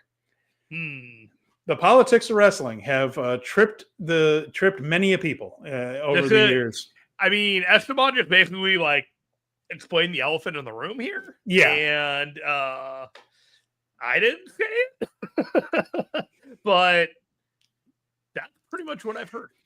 This is what we mentioned this when we were just kicking around ideas, that the one thing that the risk in bringing in Nakamura for this, if you can get WWE to agree in all those politics, right? But if things have happened before where, it's not Vince McMahon, Triple H seems more amenable to certain situations, all that stuff, right? All that talk. Maybe there's a way they can get Nakamura for a night, all that stuff. Do they want to piss off Tony that much? That's the balance here, right? I mean, would that upset him? Would this cause a rift? Care? What if they don't? But that's a story in and of itself, right? But the whole idea of Nakamura being on the show has far more repercussions than we've borrowed a WWE star for a night. And these are all things New Japan needs to think about, because this is a long-term, this could have long-term consequences to it. Whether they want to go ahead and call the bluff and live, or tell them to live with it, or if they, because, hey, this is something special, once in a lifetime type of thing, maybe. But how much do they really want? It's Japanese business politics mixed in with all this. Very complicated situation. I will put it to you this way, in my viewpoint. New Japan is the main character here, and their interests should serve more than anyone else in this situation. Just because there are other promotions that are bigger fishes and bigger ponds, this is Japan, and this promotion, New Japan, really does need to be selfish in this case. This is a no-win situation for Tony Khan. It really is. Yeah, that's a fair point too. He says okay to Nakamura, then Nakamura and Tanahashi make Takeshita in the semi-main look second as they're trying to anoint him. And they're going to be talking about it at every opportunity. And it's the other company's guy that is the true star of the show. Yeah, that's tough. Top. And I get it, but really the only thing that Tony Khan can do in this situation is smile through the bag of shit that he has to eat and say, you know what, Tanahashi is a living legend, and all the promotions are going to come together to honor him for this one night at the Tokyo Dome to send him off as he fittingly deserves. That is what you say. That is the only thing that you can say in this entire thing. And you let New Japan have this one and let them do whatever the hell they want with their one night, with their one guy that kept pro wrestling alive in a lot of ways when it wasn't thriving elsewhere. And you're right about another thing, Jeremy. Tanahashi has been praised by other companies than the ones in the alliance. He's shown up at a couple other for smaller companies, and they've all done big tributes to him when he's been at their shows. That has happened over the course of the year. Will probably happen between here and there. It seems to be a unifying factor. There's like, look, this guy's a big deal. He might not have been our star. He might have been a New Japan guy, and they might be the competition. But it's friggin' Hiroshi Tanahashi. I mean, look, Kato Kiyomiya. This is all kayfabe. Kato Kiyomiya came to New Japan and asked to team with him on a Noah show. It will be my honor if you come to the Noah show. Please, that's not a position a lot of wrestling companies would allow themselves to be in. Yes. But again, Tanahashi's different, and he'll sell tickets, and so it is a delicate balance. A couple other comments here, but It's Arbor says, Tony having more pull over New Japan than the president and the ace would surely mean a realization that the partnership needs to end. That's goes to your thing here, Jeremy, is just like, if he throws this fit and puts his foot down on it, maybe that is indeed the moment where New Japan goes, this isn't helping us like we needed to. What if I were to tell you that those conversations have already been happening? It's Arbor also mentions the only way Tony comes out looking all right is by publicly acknowledging it and saying that he will allow it, and he likes to see more cooperation between all promoters. That would be the mature and smart thing to do. It's the only thing he can do. It's just say we're all coming together. The ace transcends politics, and it's all good with me, even if it's through gritted teeth. Yes. It's the bag of crap that I mentioned he has to eat and smile through and say, thank you, sir. May I have another? It's complicated, though, isn't it? It's a difficult situation. There have been many times where he has been put in these no-win situations. These are petty wrestling wars in which one company literally wants to stomp the other one out, and the other one just says, hey, man, we just want to be an alternative. It's okay. And somehow, some way, this has led to the stupidest wrestling battles that you could possibly conceive, as well as the stupidest wrestling battles that you could not even imagine happening behind the scenes. And that you find out afterwards, and you're like, yeah, you know what? These people are unhinged. They really need to figure out their lives, because there's money to be made by everyone. And there's a valid art form in pro wrestling that exists around the world, and you don't need to control it all. All right. Well, with that, we also have the other match. The other elephant in that room is Takeshita versus Yota Tsuji, title for title. That's been officially announced at the Dome.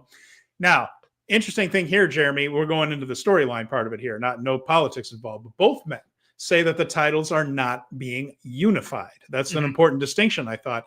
Tsuji says he wants to restore the original IWGP lineage. Yes, please. It should be part of the same lineage. And both want to defend the titles separately. So the global title isn't vanishing. I don't know what you do with it if one guy holds to them, if the global title is only defended if you're not in Japan. I don't know. But the key is they're apparently not getting rid of the global title like they got rid of the Intercontinental title, which they never should have done. And if there's one thing in New Japan, we wish we could go back in time and Bill and Ted this whole thing or whatever else. Was that a time travel thing? I'm messing up. But if you could just go back in time and fix something from the past, maybe not Bill and Ted. That was no. You're okay. You got that. Let's take that little part of Kota Ibushi that wanted to unify the titles, just pluck it out of his brain. Just never mind that. We didn't do that. Double dash. We didn't do that. We had instead what we did was we had a Kota Ibushi won the world title and he vacated the Intercontinental title. We had a tournament for it and it's been healthy ever since, because that's what we all really want, isn't it? Is that Intercontinental title that Nakamura and Naito made special and Tanahashi back in prominence. The global title is the closest thing since. I think that Tsuji and David Finlay did a good job of getting that belt over. I don't want them to go away. And they need an underneath title. One of the things that has helped Tsuji, not the booking, and helped Finlay is just that we got used to seeing those guys with a major championship around their waist that wasn't the world title. It's something else to fight over, and it's something else to make a guy look like he's a star. And they would have looked like stars anyway, but it never hurts to have that underneath title to get you used to guys being in main event title matches. And then all of a sudden, when they're in the heavyweight title match, it's a smoother transition. You can still get guys there without it, but it helps. It's a nice tool to have in the toolbox. And I'm glad to hear that the global title isn't vanishing into ether after Wrestle Kingdom, after they've done all the machinations with the U.S. title and the great, what is it? Rename it the Intercontinental title again. Oh, God. Well, wasn't it like Ospreay turned it into the Great Britain title? It was they got rid of it, and then they had a U.S. title, and then it got turned into a U.K. title, and then Finlay turned it into the global title, and then we've had the global title for 2 years now. Finlay held it for the best 2024 after Ospreay left, and Moxley and Ospreay, and Finlay had the match at Wrestle Kingdom not last year but the year before. Correct. So it's been around for a while, but it's got the white strap now. It's the Intercontinental title. Yeah. And basically everything about what Naito threw around the ring, except it's not the same title. But it might as well be. Not the same lineage, and it could be, right? It could be. Anyway, Arbor touches on this. We wouldn't be true wrestling fans if we didn't find the politics entertaining. But some of this drama sometimes, man, I'm just like, wow. Seriously, though, Jeremy, among us hardcores, the true biggest pay-per-view in wrestling history would be to listen in on those conference calls. Oh, absolutely. I mean, really, if they just put we'll have the audience from the calls between Tony Khan, the New Japan offices, and WWE, and we're going to put all those together, and it'll be $100, and you can listen to them uncensored and uncut. Every single one of us would be shelling out the money to listen in on that, wouldn't we? I mean, that would be fascinating. Let me ask you something. Right now, who wins that match, Tsuji or Takeshita? Who wins the match at Wrestle Kingdom? Mm-hmm. Oh boy. Well, who should and who will might be two different answers. I'm asking you, who do you think wins that match?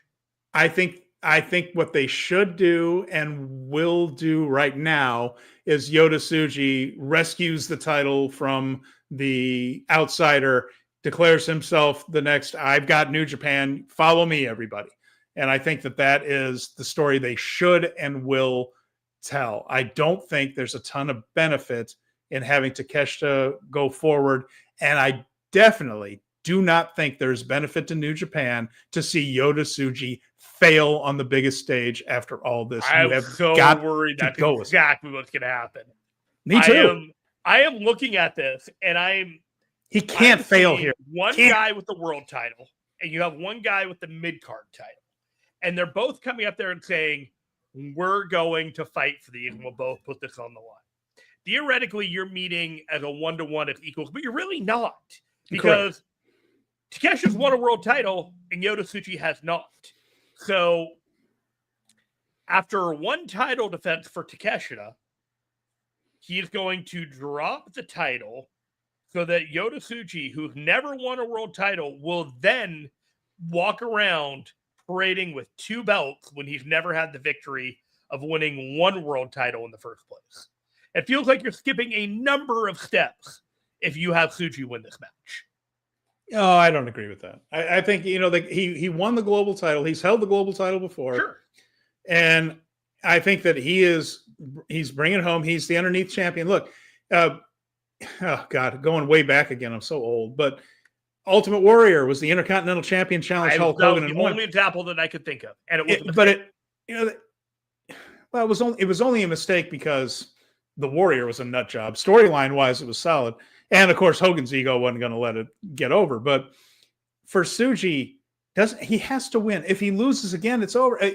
You're going to say he wins the global title and he's basically like one and done, like one successful defense, and then it's over with. It doesn't make sense. And again, he's toast after that. It's just like another major failure. I don't know. And what's the benefit of having Takeshita go? But I honestly don't think that Tsuji's winning this match. Yeah, I mean, maybe not. He might not. I won't. I will never discount New Japan screwing up, but it would be a screw up to have him do all this. Think about what he has said lately. It's just like, leave New Japan to me, and then for him to go up and fail after having said that, it's like Umino, where there's no coming back from it. Well, there's just nothing left. He's just failed at the biggest thing again. It means you're just not going with anybody new again, and we're waiting for Takeshita to be done goofing off with AEW and comes over full time. But we don't know when that's going to happen. But I mean, I don't think it's the right play, and I think if you have Takeshita retaining and then Tanahashi retiring, you better have Tanahashi retiring closing the show, because if Tanahashi isn't closing and then Takeshita wins that, like, that is a huge you letdown. have killed the crowd. You have killed the evening. Yeah, I don't trust them to make the right decision, but the only right decision is Yota Tsuji coming through. I agree. Yeah. But I'm reading the room here, and it just doesn't feel like they're done with Takeshita at top. No, and they don't have to be. He can come back. I mean, he can come back on Tsuji, and that could happen. But I think that for that night, in that circumstance, on national television, remember, national television for the first time in who knows how, first time in the Wrestle Kingdom era, this show is on national television. For them to say, here's our guy. Oh, he lost. Wrong message. It's just the wrong message to send. Wrong message to send. All right. The whole I'm uniting the wrestling world. I legitimately see a moment from the end of December through the beginning of January where Takeshita wins the C2. He beats Okada, and then he goes ahead and he wins at Wrestle Kingdom, and he is just on top of the world. I just don't see how that doesn't benefit New Japan. They need a guy that the people believe in full time. All right. And if that's the case, you absolutely need Nakamura. Plenty of time to argue about this going ahead. This week ahead, there's a show on Saturday, November 8th in Anjo. And that is the Hiroshi Tanahashi Yudo Ice main event match. And it also has the never open weight 6-man tag team titles with Master Wato, Yo, and Toru Yano defending against Dick Togo, Yoshinobu Kanemaru, and Evil. I don't care who wins. But that's the Anjo show on Saturday, November 8th. And we could have a little bit of clarity on what they're doing with Tanahashi. Maybe, maybe not. Who knows? And then we have the teams for World Tag League. Those have been announced as well. Should we bring those up, Jeremy, and go over? Let's do that.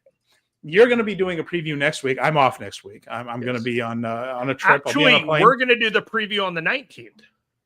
We're going to be talking about the Purge show next week. Okay, fair enough. So we will have our preview. We'll do our preview when you get back. Well, that'll be the first night of action. The 20th is the following Thursday.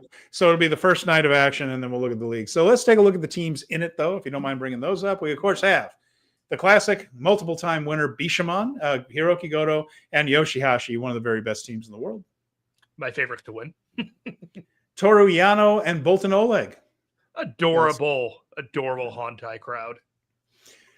An interesting one, Yota Tsuji and Gabe Kidd. So this is, they're not going to want to beat Tsuji much be going into this. And in fact, I will say that they're not going to beat Tsuji at all. So I think this team is going to do well, but it's going to be Gabe that eats the pins because they might have a feeling ain't going to be no Gabe in 2026 or much of him in 2026 in New Japan. So I have a feeling this will be Gabe putting some people over, but this team's going to do well. They're going to score a lot of points. Relative fan service pairing, just something that you're going to do before they're gone. It seems pretty clear Gabe doesn't have a whole lot of plans through the rest of his time there. Once he dropped that title, did the handshake and all that. I know a lot of people were like, I wish you'd just wrap up Gabe after that one thing, but I'm kind of here for these two beating out together. Yeah, no. I like the idea of the team. It's like you said, it's something interesting for Gabe to do as things wind down. Yeah. They're not going to win or anything. Yoda's already got plans. Yeah. Evil and Bad Luck Fale. Oh, okay. Don Fale, excuse me. Don Fale. Yeah, it's our Don bad luck. You know what you're getting out of these matches. We all know what we're getting out of these matches. Yep, shenanigans. And there's a couple other teams like that too. That's a very kind way of putting it. Let's move on. Shenanigans. Adorable. Okay, so here's one. Now, Tomohiro Ishii was injured, and he is out for World Tag League, unfortunately. So he was going to team with Taichi. Unfortunately, like I said, can't do it. He has teaming up with Satoshi Kojima. So there is that subplot going on that years and years ago, Taichi turned on Kojima. Kojima was open to reuniting with Taichi, and they did a whole bunch of matches. We were on the same team, but didn't get along. And Taichi was still a little bitter toward him. And Kojima was like, you turned on me. What's the problem? I'm willing to forgive. And Taichi, you forgot what you did and all that. So here we're going to throw these two back together again.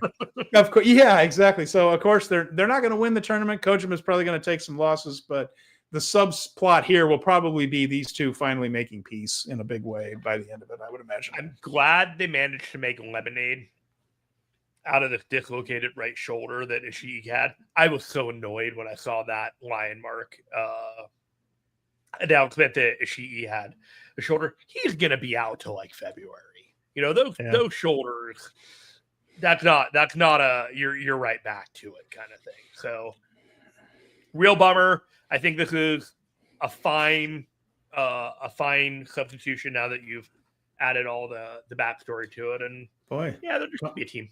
Tony's going to have to duck into catering to find one of the 60 people hanging around there to throw into a random 6-man tag. That's what Ishii's find a conglomeration in which he can use. Whatever. After that,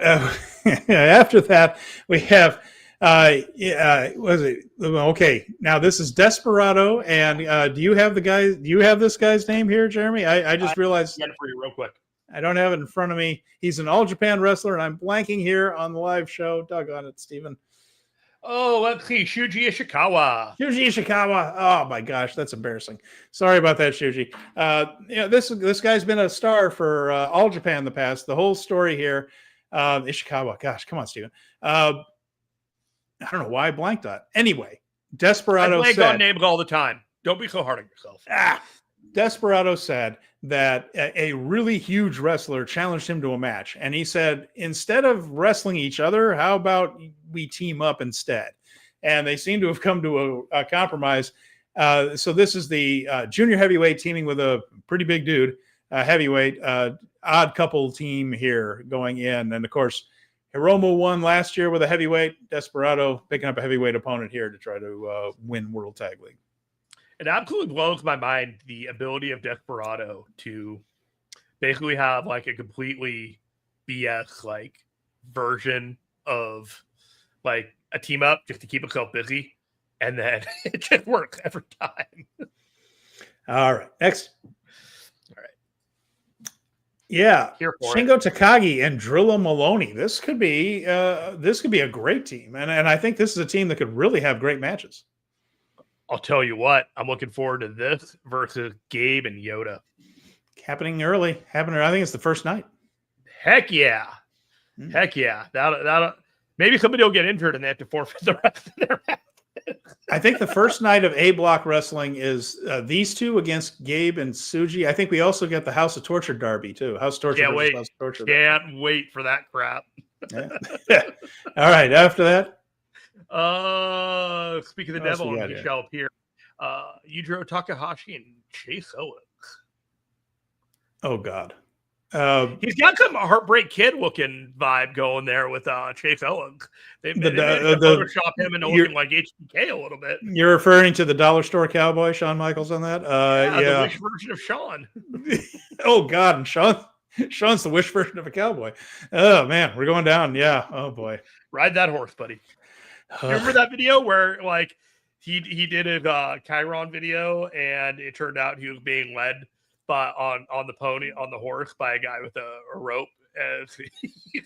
He never. I swear to God, it's a mystery to me because Shawn Michaels is from San Antonio, and he is a Texan. He really is. And when I see him in cowboy boots and a cowboy hat, the guys that come here for South by Southwest and spend $3,000 at Tecovas on costume cowboy gear look more authentic than he does somehow. Oh, I don't understand. He's from San Antonio. How does he look that goofy? I don't know how he does it. I don't know how Shawn Michaels looks that goofy as a Texan when he's a Texan. You're making a lot of friends today. Got to tell you. I don't care. I just don't. All right. Next, we have someone who's got a lot of friends, the Knockout Brothers. The Knockout Brothers, Yuto Ice and Yuto Nakashima. Yuto Ice is Yuto Nakashima and Oscar. This is, of course, they're the tag team champions. They're going to do very well in the tournament. And I'd imagine they're going to be in the finals. I don't see them beating these guys unless they absolutely 100% have to.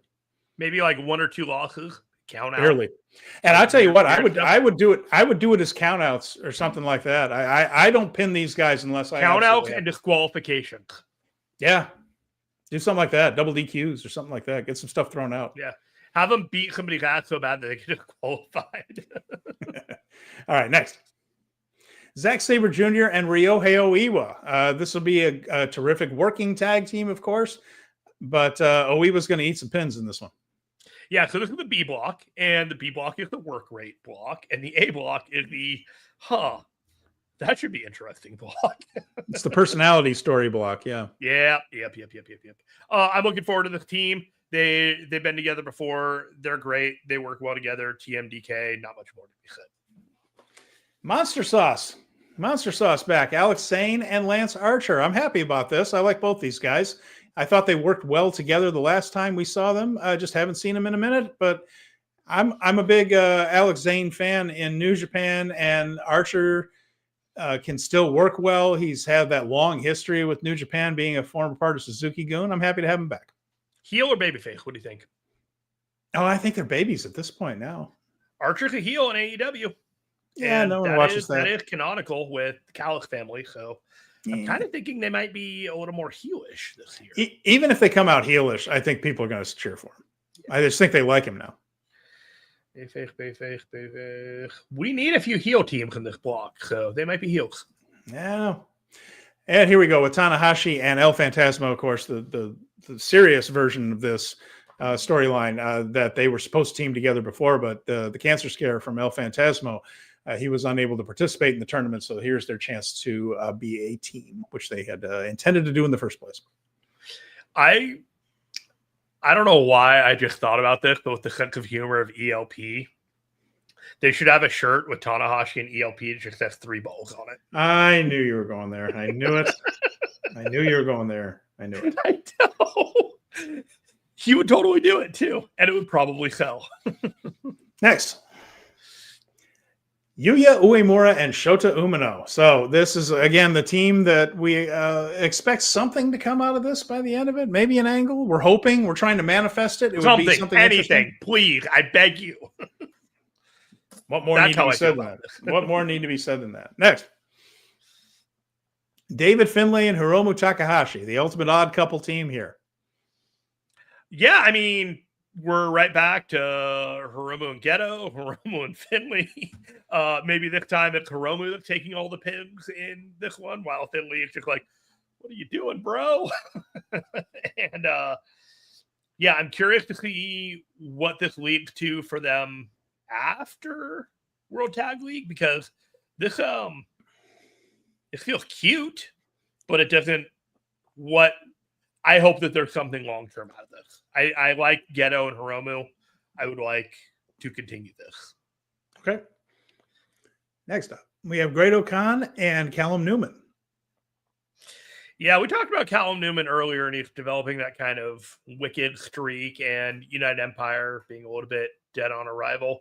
This is an opportunity for them to show up and show out, but at the same time, this also isn't like a time of huge focus for people paying attention to the New Japan product. So it's kind of a balance of laying the groundwork, but maybe not delivering the final angle during these shows.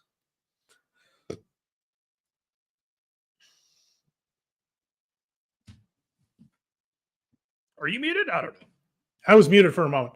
Uh-oh. After that, we have a House Torture team. This is our third one. It's Sonata and Ren Narita. We haven't seen much of Narita at all since Destruction in Kobe.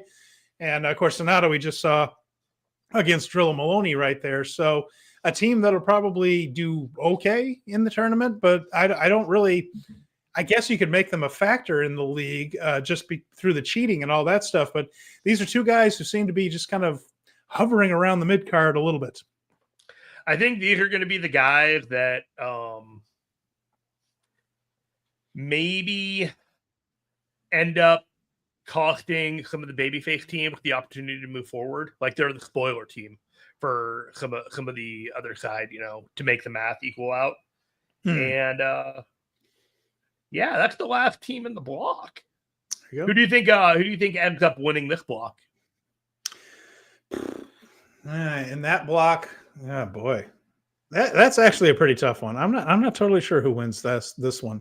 I'd have to look at who's wrestling who on the very final night. I don't have that in front of me because I didn't anticipate doing a full preview today, just because there are other shows between them and there. So a lot of it has to do with just the snap judgment. That's all. Yeah, I don't know. I'd have to look at over the whole thing. Well, I don't think the Knockout Brothers would win the block. So. I think they might. Now that's one. I think they might win the block and go to the finals and lose. That could be it. That might be their only loss. The final. Do what they did with Sonata and the G1 and send them into the playoffs, so to speak, and then beat them before you beat them. That could happen. That could absolutely happen. I think the two teams, if it's not them, that I would look at are Zack Sabre Jr. and Ryohei Oiwa, or Shota and Yuya. Shota and Yuya is a thought. I think it'll probably come down to that on the last day. I just don't think the company sees Oiwa at that level yet. I think he's there. No, but there's still the Zack Sabre Jr. factor. Like, this is more Zack Sabre Jr. than it is Oiwa. Which is why I think Oiwa is going to be the one that takes the losses. And I just think that probably will take them out of the running because they don't mind beating Oiwa at this stage. They just don't seem to mind beating him. All right, so the other thing we have is Ishimori gets even more ridiculous once again, or whatever the name of that show is. I don't have any of the graphics for this, and I don't plan on watching it. There are no matches announced either. You can go on the NJPW 1972 website, and click on matches, and there ain't nothing there. I'm going to bring Paul Fontaine on next week, and we're going to talk about it, and we're both going to shrug our shoulders and say, okay. So when I return on the 20th, on November 20th, by then we also the purge will have happened, that the pay-per-view for House of Torture, their thing, that's on the 19th. And then on the 20th itself, which is the show 2 weeks from today, first night of block action in the A block. The rest are going to be in preview matches. The A block will be will be wrestling. So we will have night one of World Tag League to talk about. And then obviously we'll kick around the preview for the whole thing. We're going to be doing it for like 3 or 4 weeks because I think it goes until like December 15th or something like that.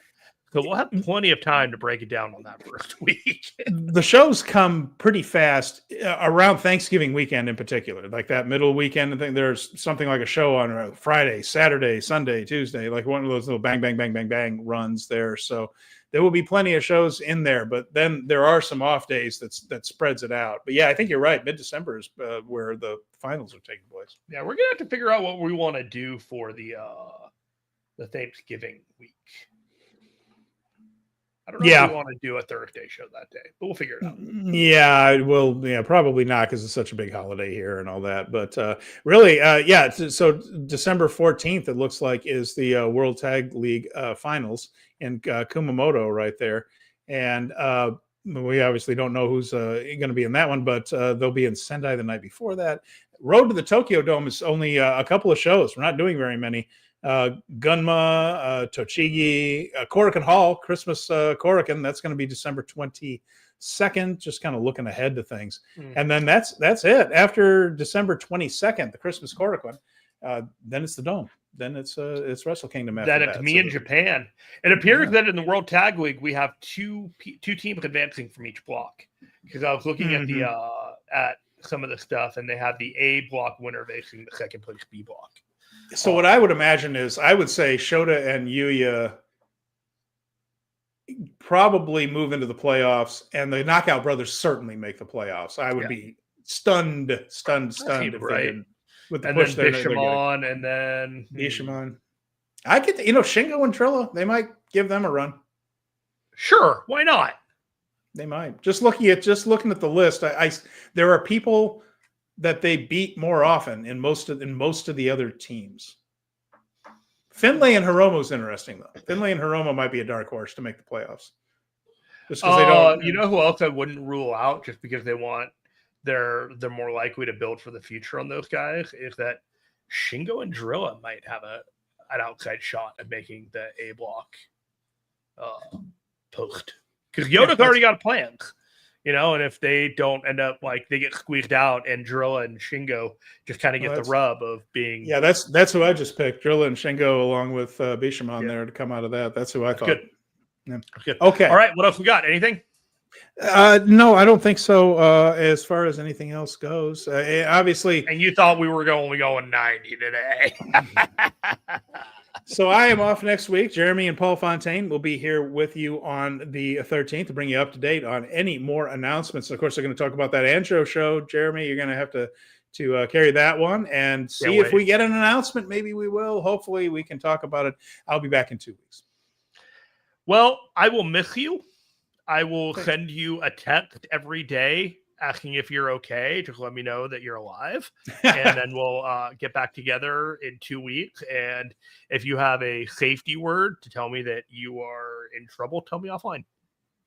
Fair enough. All right. So with that in mind, we're going to say goodbye. Thank you to everybody who joined us here live on the show. For those of you who are listening later, we appreciate your time as always. So for Jeremy Finestone, I'm Steven Conway. This has been Speaking of Strong Style, and we'll talk to you again real soon.